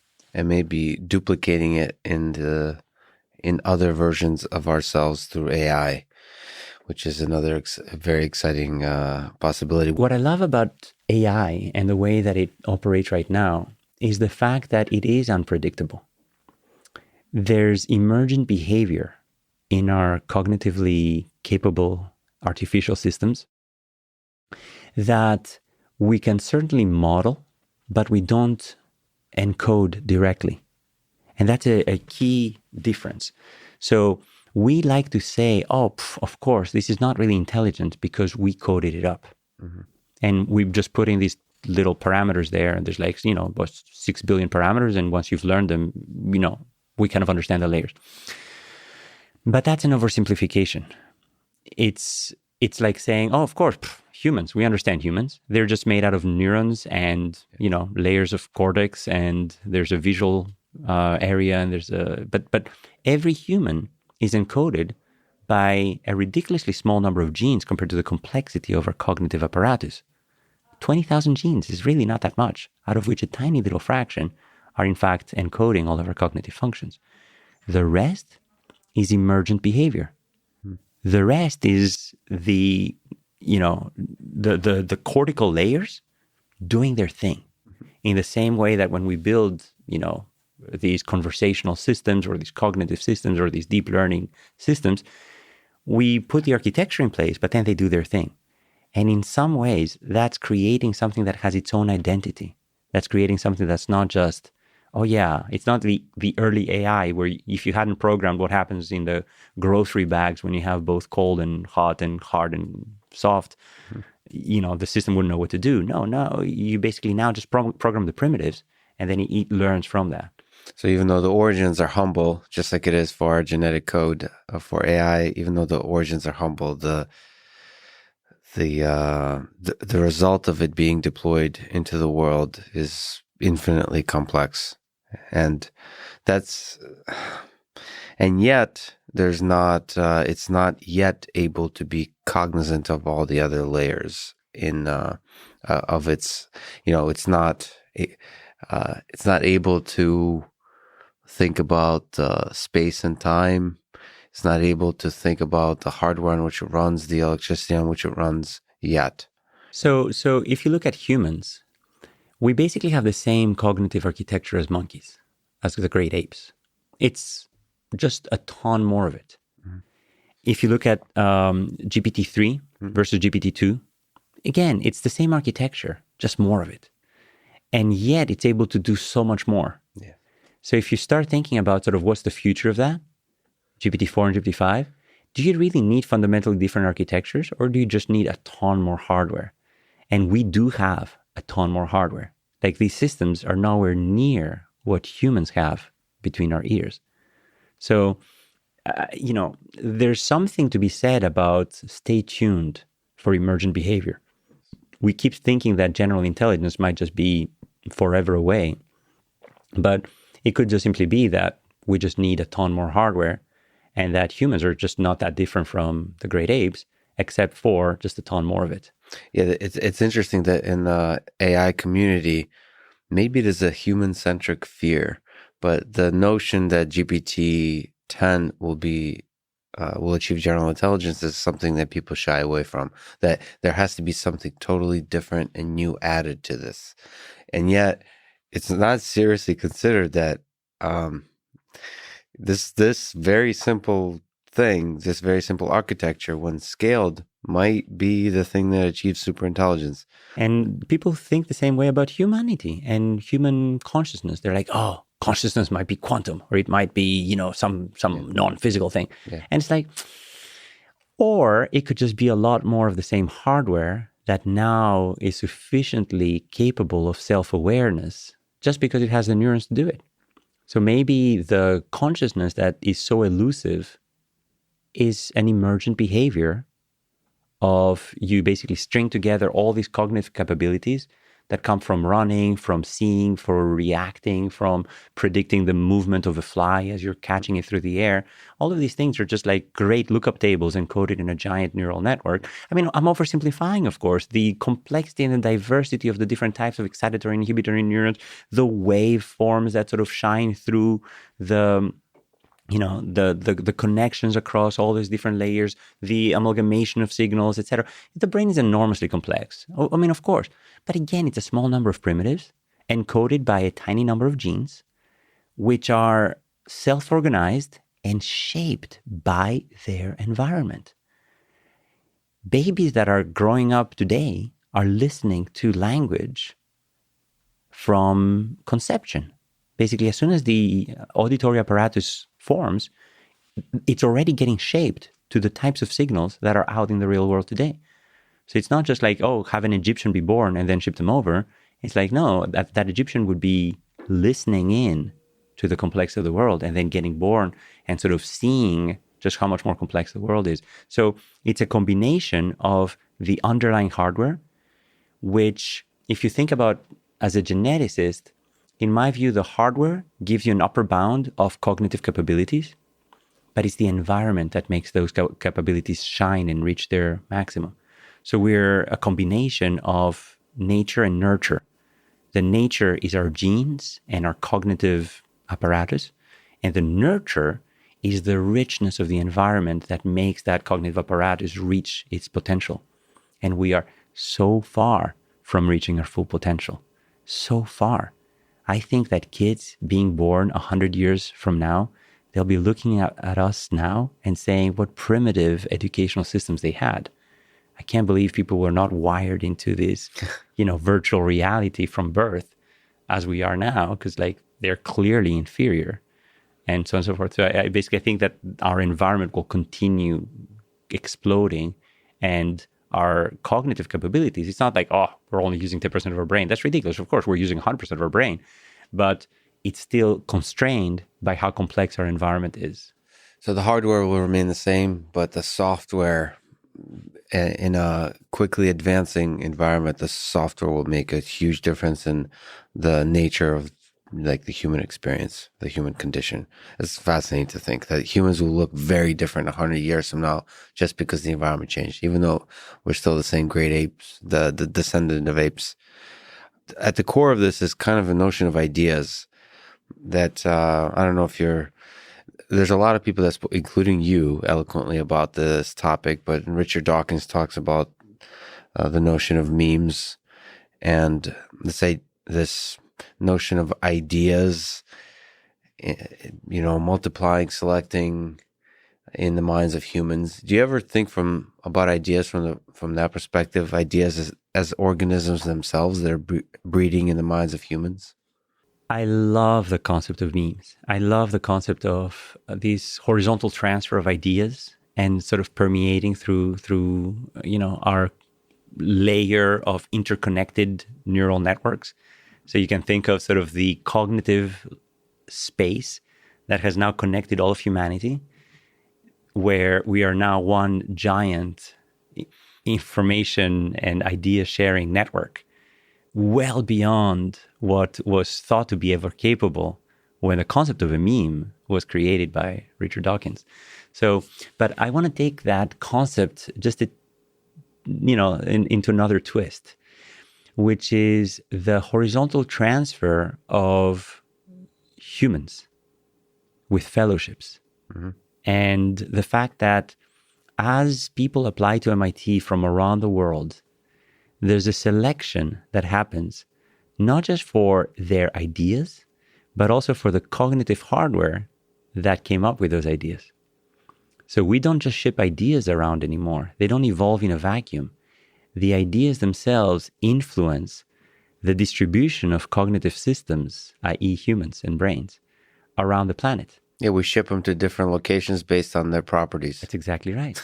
So those cognitive systems that think of, physics, for example, might go to CERN, and those that think of genomics might go to the Broad Institute. Yeah. And those that think of computer science might go to, Stanford or CMU or MIT. Yeah. And you basically have this coevolution now of memes and ideas and the cognitive conversational systems that love these ideas and feed on these ideas and understand these ideas and appreciate these ideas now coming together. So you basically have students coming to Boston to study because that's the place where these type of cognitive systems thrive.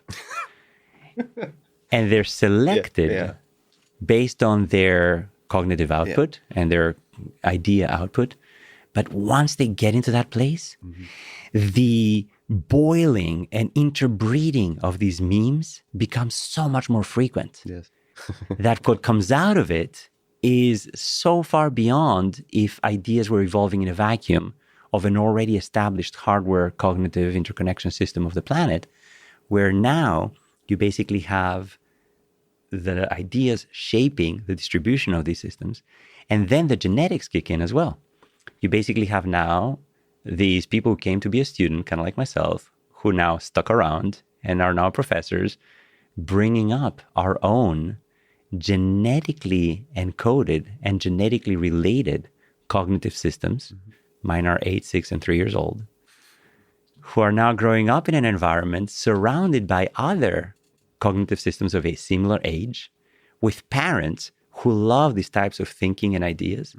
And you basically have a whole interbreeding now of genetically selected transfer of cognitive systems, where the genes and the memes are co-evolving the same soup of ever-improving knowledge and societal interfertilization, cross-fertilization of these ideas. So this beautiful image.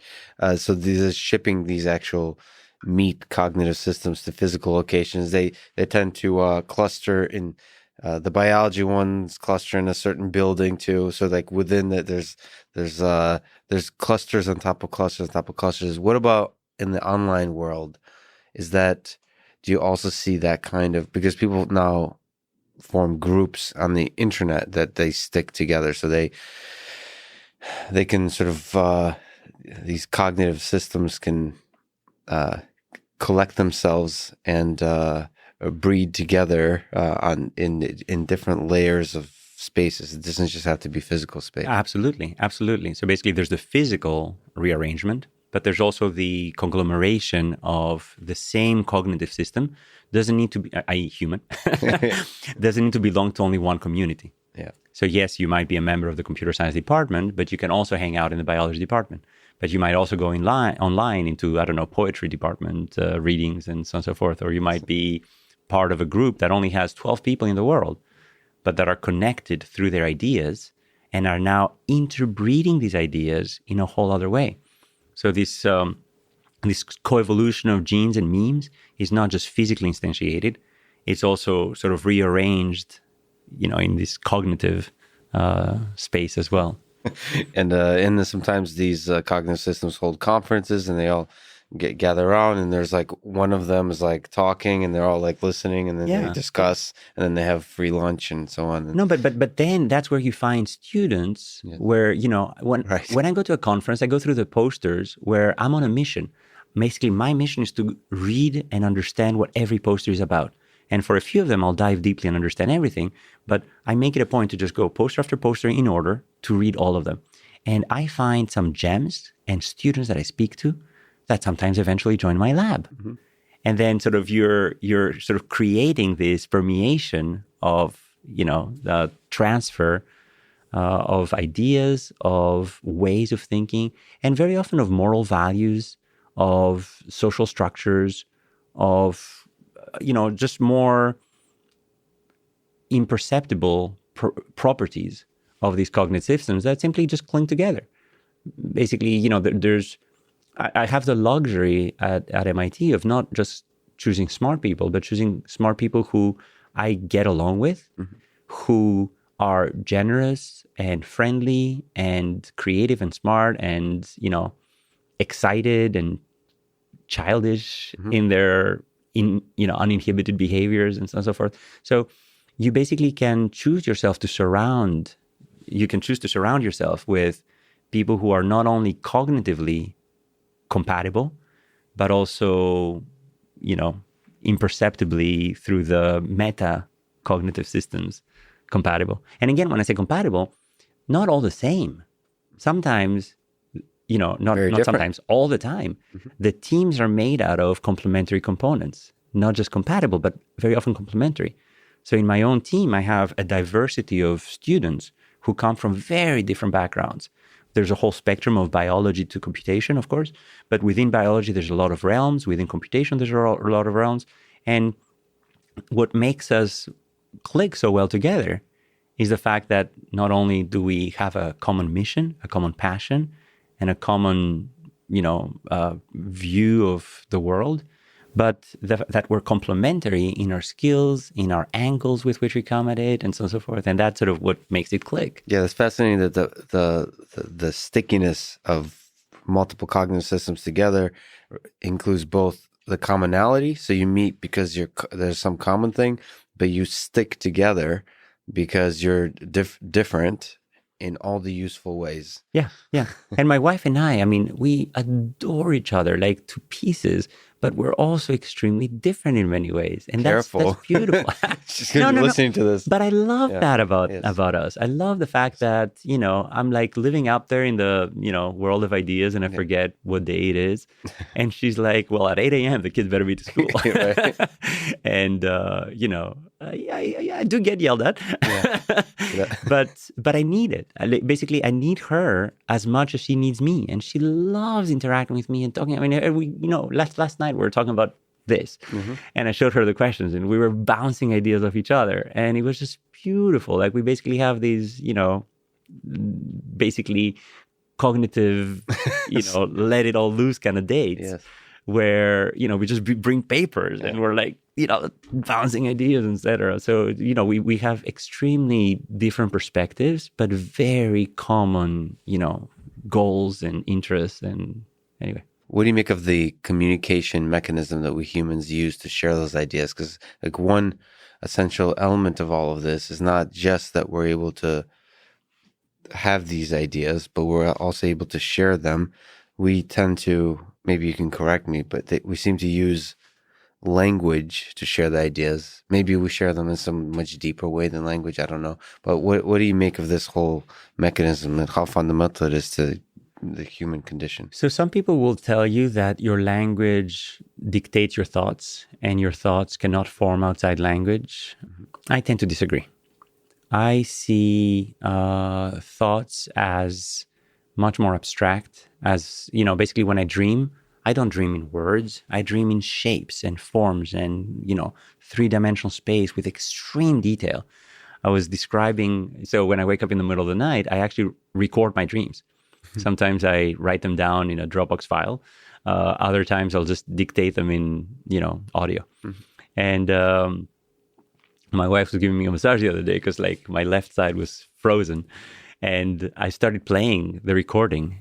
And as I was listening to it, I was like, I don't remember any of that. And I was like, oh, of course. And then the entire thing came back. But then there's no way any other person could have recreated that entire sort of, three-dimensional shape and dream and concept. And in the same way, when I'm thinking of ideas, there's so many ideas I can't put to words. I mean, I will describe them with 1,000 words, but the idea itself is much more precise or much more sort of abstract or much more something, different. It's either less abstract or more abstract. And it's either, basically there's the projection that happens from the three-dimensional ideas into, let's say, a one-dimensional language. And the language certainly gives you the apparatus to think about concepts that you didn't realize existed before. And with my team, we often create new words. I'm like, well, now we're going to call these the regulatory plexus of a gene. And that gives us now the language to sort of build on that as one concept that you then build upon with all kinds of other things. So there's this coevolution again of ideas and language, but they're not one-to-one with each other. Now let's talk about language itself. Words, sentences. This is a very distant construct from where language actually begun. So if you look at how we communicate, as I'm speaking, my eyes are shining and my face is changing through all kinds of emotions and my entire body composition posture is reshaped. And my intonation, the pauses that I make, the softer and the louder and the this and that are conveying so much more information. And if you look at early human language, and if you look at how, the great apes communicate with each other, there's a lot of grunting, there's a lot of posturing, there's a lot of emotions, there's a lot of sort of shrieking, etc. They have a lot of components of our human language, just not the words. So I think of human communication as combining the ape component, but also, of course, the GPT-3 component. So basically, there's the cognitive layer and the reasoning layer that we share with different parts of our relatives. There's the AI relatives, but there's also the grunting relatives. And what I love about humanity is that we have both. We're not just a conversational system. We're a grunting, emotionally charged, weirdly interconnected system that also has the ability to reason. And when we communicate with each other, there's so much more than just language. There's so much more than just words.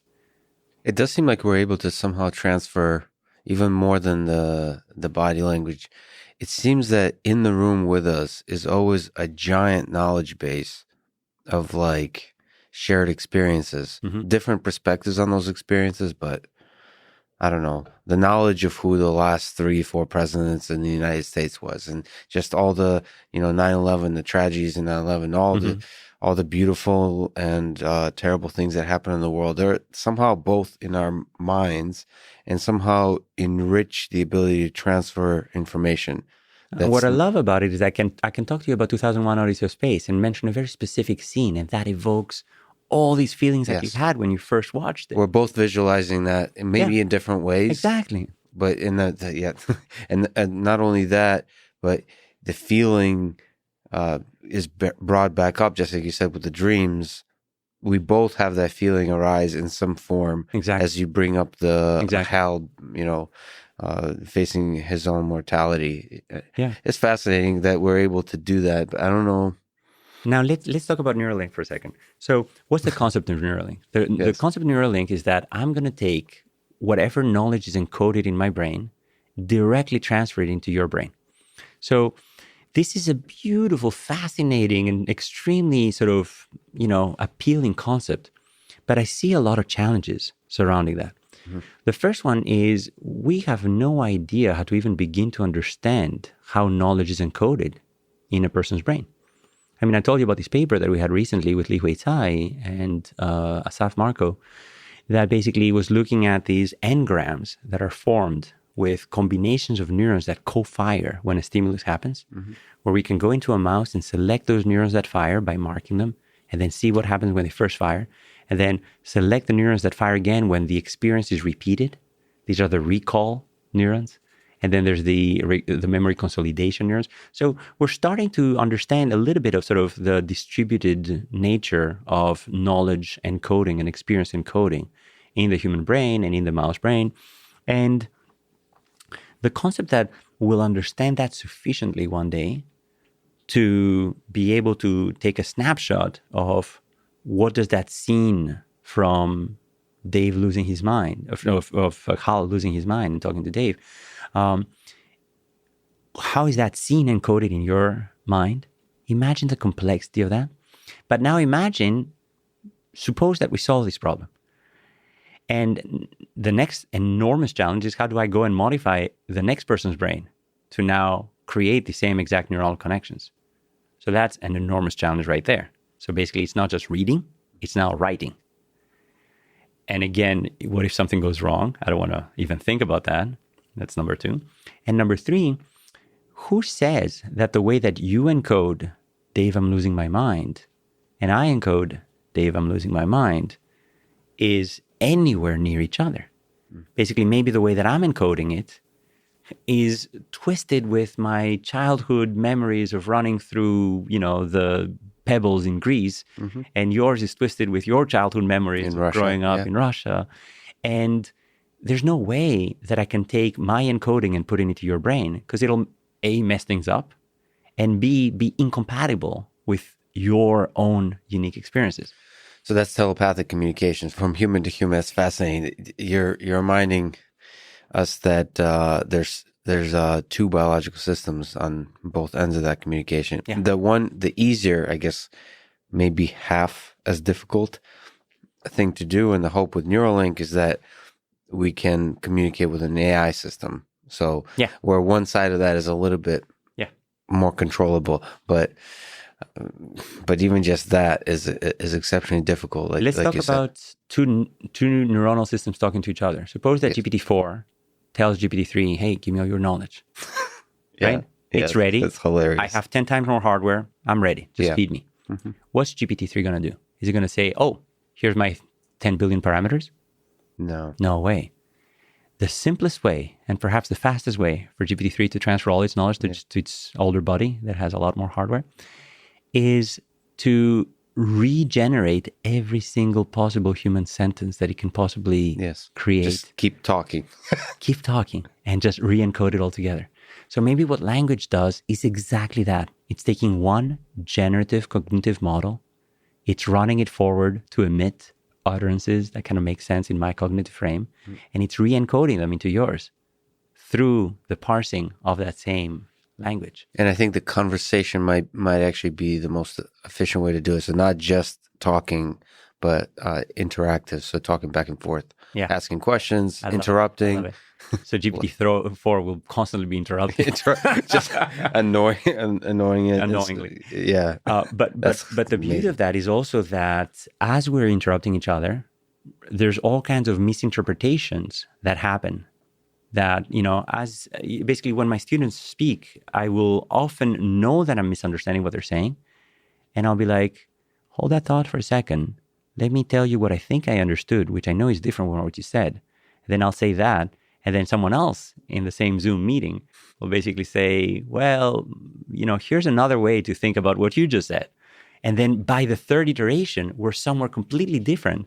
That if we could actually communicate with full, neural network parameters back and forth of that knowledge and idea and coding, would be far inferior, because the re-encoding with our own, as we said last time, emotional baggage and cognitive baggage from our unique experiences through our shared experiences, distinct encodings in the context of all our unique experiences, is leading to so much more diversity of perspectives. And again, going back to this whole concept of this entire network of all of human cognitive systems connected to each other, and sort of how ideas and memes permeate through that, that's sort of what really creates a whole new level of human experience through this reasoning layer and this computational layer that obviously lives on top of our cognitive layer. So you're one of these aforementioned cognitive systems, mortal, but thoughtful, and you're connected to a bunch, like you said, students, your wife, your kids. What do you, in your brief time here on Earth, this is a meaning of life episode, so what do you hope this world will remember you as? What do you hope your legacy will be? I don't think of legacy as much as That's how maybe all most Greeks people think about legacy. No, it's kind of funny. I'm consciously living the present. Yes. Many students tell me, oh, give us some career advice. I'm like, I'm the wrong person. I've never made a career plan. I still have to make one. It's funny to be both experiencing the past and the present and the future, but also consciously living in the present. And just, there's a conscious decision we can make to not worry about all that, which again goes back to the I'm the lucky one kind of thing. Yes, exactly. Of living in the present and being happy winning and being happy losing. And there's a certain freedom that comes with that.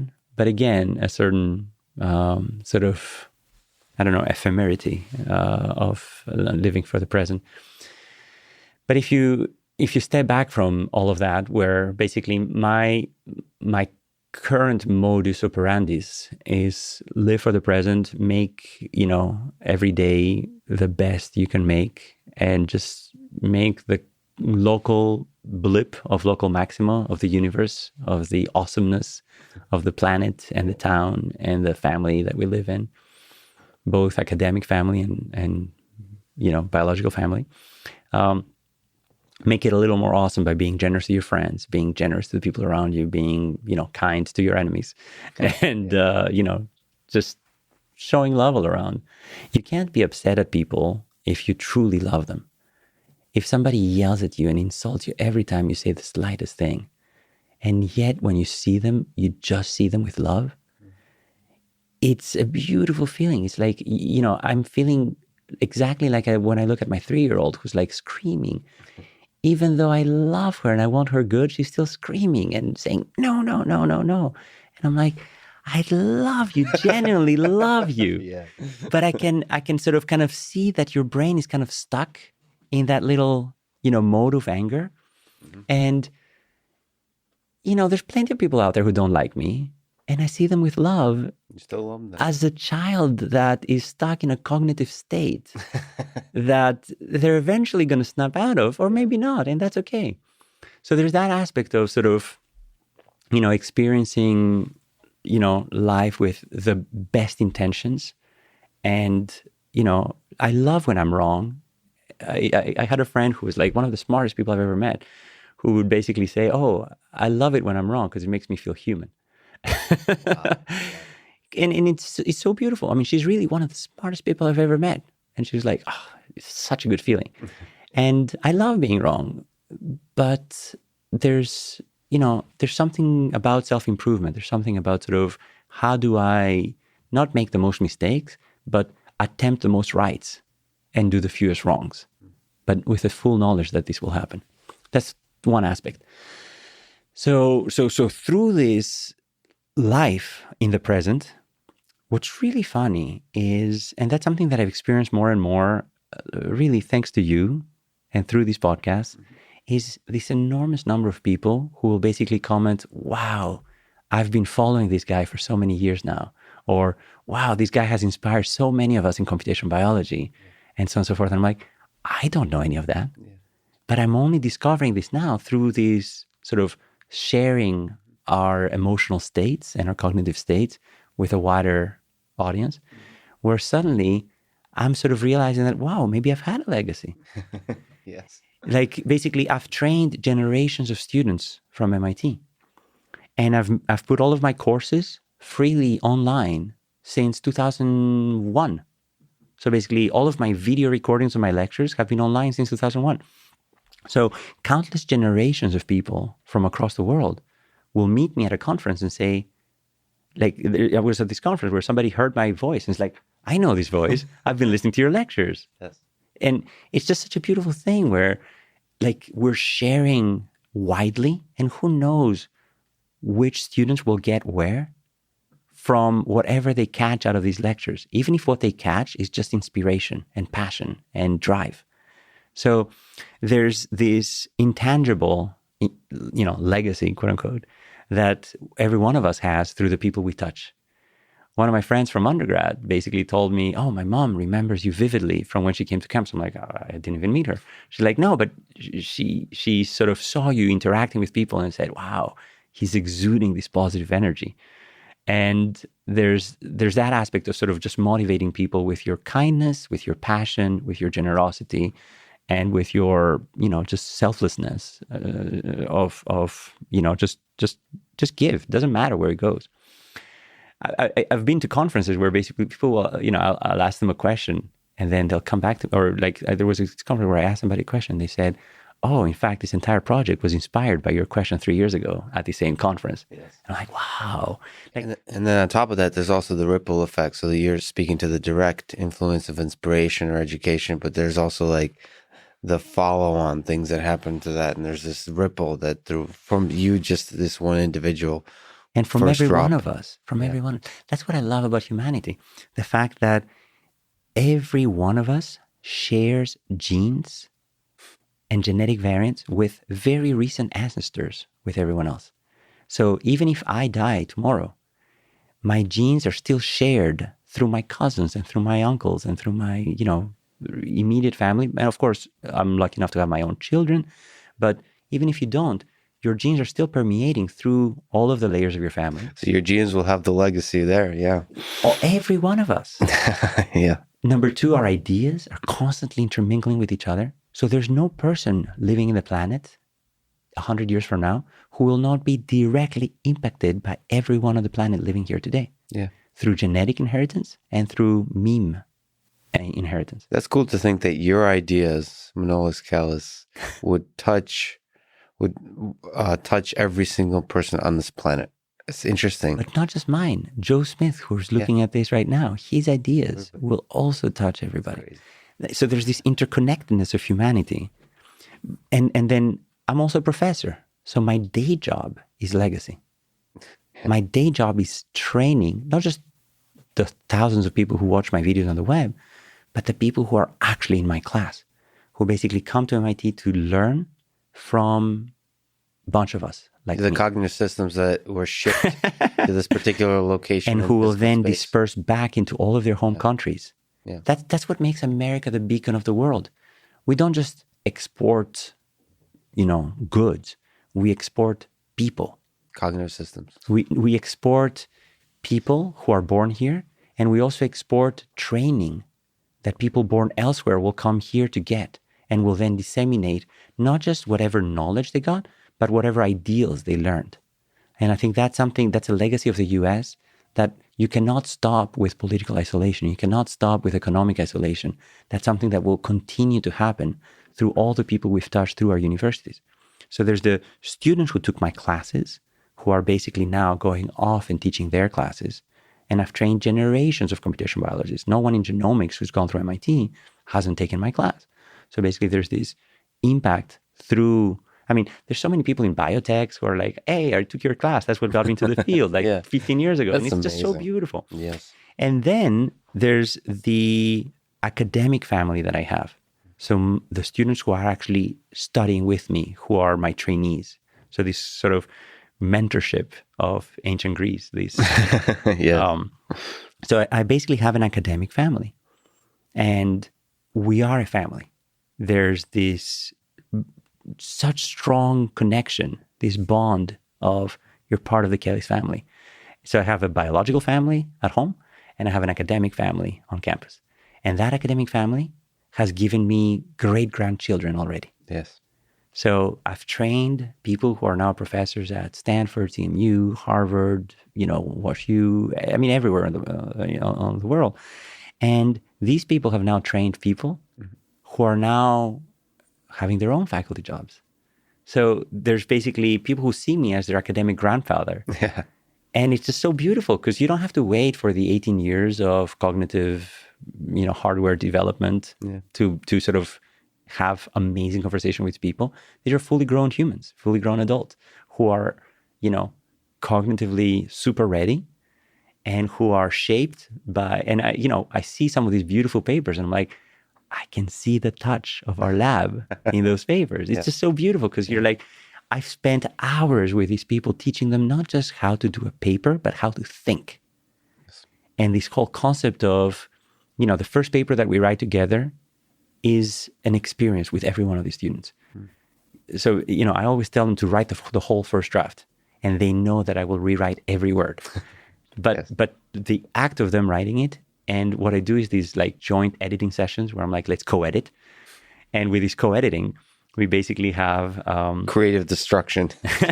So I share my Zoom screen, and I'm just thinking out loud as I'm doing this. And they're learning from that process, as opposed to like come back 2 days later and they see a bunch of red on a page. I'm sort of, well, that's not how you write this. That's not how you think about this. That's not, what's the point? Like this morning I was having, this morning between 6 and 8 a.m., I had a 2-hour meeting going through one of these papers and then saying, what's the point here? Why do you even show that? It's just a bunch of points on a graph. No, what you have to do is extract the meaning, do the homework for them.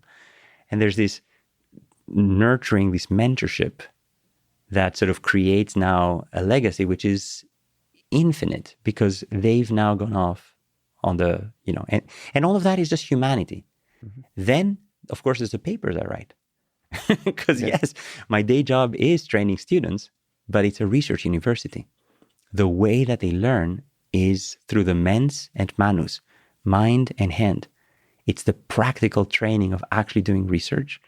And that research is a beneficial side effect of having these awesome papers that will now tell other people how to think.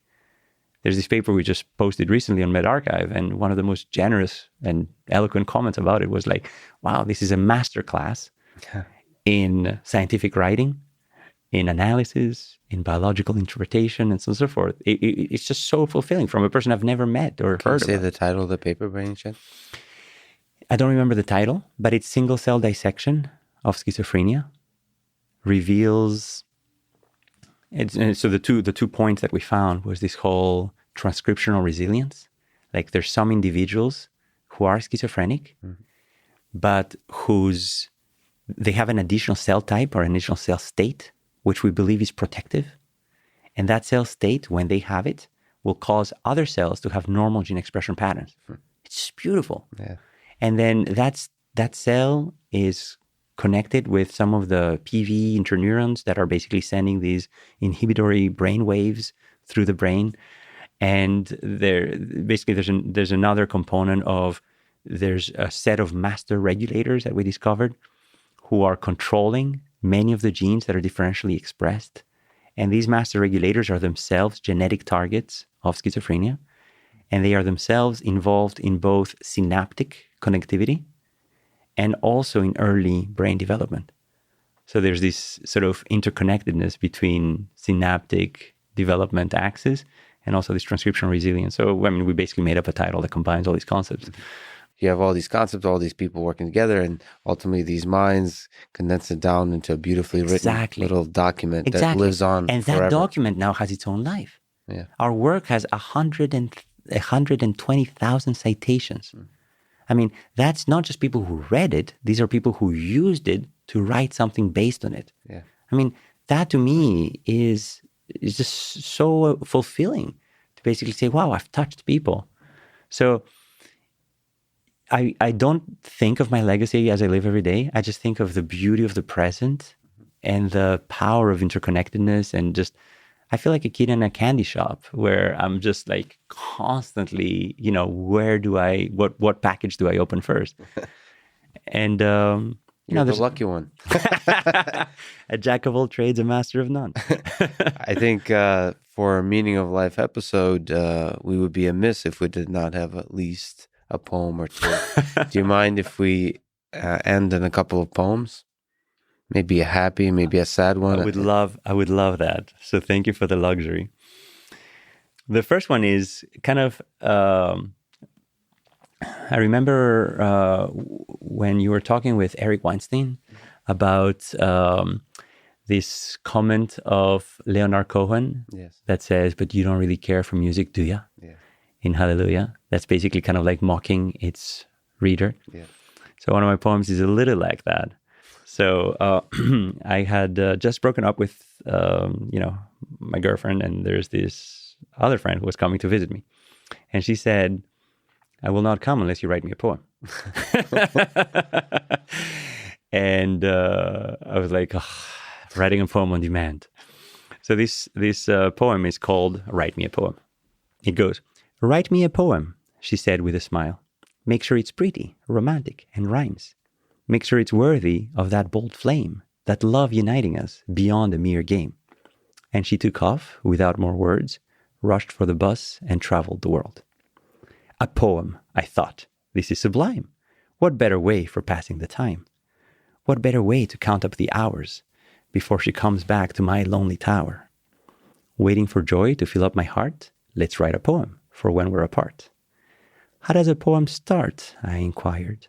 Give me a topic, cook up a style, throw in some cute words, oh, here and there, throw in some passion, love, and despair. Love. 3 eggs, 1 pound of flour, 3 cups of water, and bake for an hour. Love is no recipe, as I understand. You can't just cook up a poem on demand. And as I was twisting all this in my mind, I looked at the page. By golly, it rhymed. 3 roses, white chocolate, vanilla powder, some beautiful rhymes, and maybe a flower. No, be romantic, the young girl insisted. Do this, do that, don't be so silly. You must believe it straight from your heart. If you don't feel it, we're better apart. Oh, my sweet thing, what can I say? You bring me the sun all night and all day. You're the stars and the moon and the birds way up high. You're my evening sweet song, my morning blue sky. You are my muse, your spell has me caught. You bring me my voice and scatter my thoughts. To put love in writing, in vain I can try. But when I'm with you, my wings want to fly. So I put down the pen and drop my defenses, give myself to you and fill up my senses. The Baffled King composing hallelujah. That was beautiful. What I love about it is that I did not bring up a dictionary of rhymes. I did not sort of work hard. So basically when I write poems, I just type. I never go back. I just... So when my brain gets into that mode, it actually happens like I wrote it. Oh, wow. So the rhymes just kind of... it's an emergent phenomenon. It's an emergent phenomenon. I just get into that mode and then it comes out. That's a beautiful one. And it's basically, as you got it, it's basically saying it's no recipe. And then I'm throwing in the recipes. And as I'm writing it, I'm like, so it's very introspective in this whole concept. So anyway, there's another one many years earlier that is, darker. It's basically this whole concept of let's be friends. I was like, ugh, let's be friends. Just like, so the last words are shout out, I love you, or send me to hell. So the title is Burn Me Tonight. Lie to me, baby. Lie to me now. Tell me you love me. Break me a vow. Give me a sweet word, a promise, a kiss. Give me the world, a sweet taste to miss. Don't let me lay here, inert, ugly, cold, with nothing sweet felt and nothing harsh told. Give me some hope, false, foolish, yet kind. Make me regret, I'll leave you behind. Don't pity my soul, but torture it right. Treat it with hatred, start up a fight. For it's from mildness that my soul dies, when you cover your passion in a bland friend's disguise. Kiss me now, baby, show me your passion. Turn off the lights and rip off your fashion. Give me my life's joy this one night. Burn all my matches for one blazing light. Don't think of tomorrow and let today fade. Don't try and protect me from love's cutting blade. Your razor will always rip off my veins. Don't spare me the passion to spare me the pains. Kiss me now, honey, or spit in my face. Throw me an insult I'll gladly embrace. Tell me now clearly that you never cared. Say it now loudly like you never dared. I'm ready to hear it. I'm ready to die. I'm ready to burn and start a new life. I'm ready to face the rough burning truth rather than waste the rest of my youth. So tell me, my lover, should I stay or go? The answer to love is one, yes or no. There's no I like you, no let's be friends. Shout out I love you or send me to hell. I don't think there's a better way to end a discussion of the meaning of life. Whatever the heck the meaning is, go all in, as that poem says Manolis. Thank you so much for talking today. Alex, I look forward to next time. Thanks for listening to this conversation with Manolis Kellis, and thank you to our sponsors, Grammarly, which is a service for checking spelling, grammar, sentence structure, and readability, Athletic Greens, the all-in-one drink that I start every day with to cover all my nutritional bases, Cash App, the app I use to send money to friends. Please check out these sponsors in the description to get a discount and to support this podcast. If you enjoy this thing, subscribe on YouTube, review it with 5 stars on Apple Podcasts, follow on Spotify, support on Patreon, or connect with me on Twitter at Lex Friedman. And now, let me leave you with some words from Douglas Adams in his book, Hitchhiker's Guide to the Galaxy. On the planet Earth, man had always assumed that he was more intelligent than dolphins because he had achieved so much. The wheel, New York, wars, and so on. Whilst all the dolphins had ever done was muck about in the water having a good time. But conversely, the dolphins had always believed that they were far more intelligent than man for precisely the same reasons. Thank you for listening and hope to see you next time.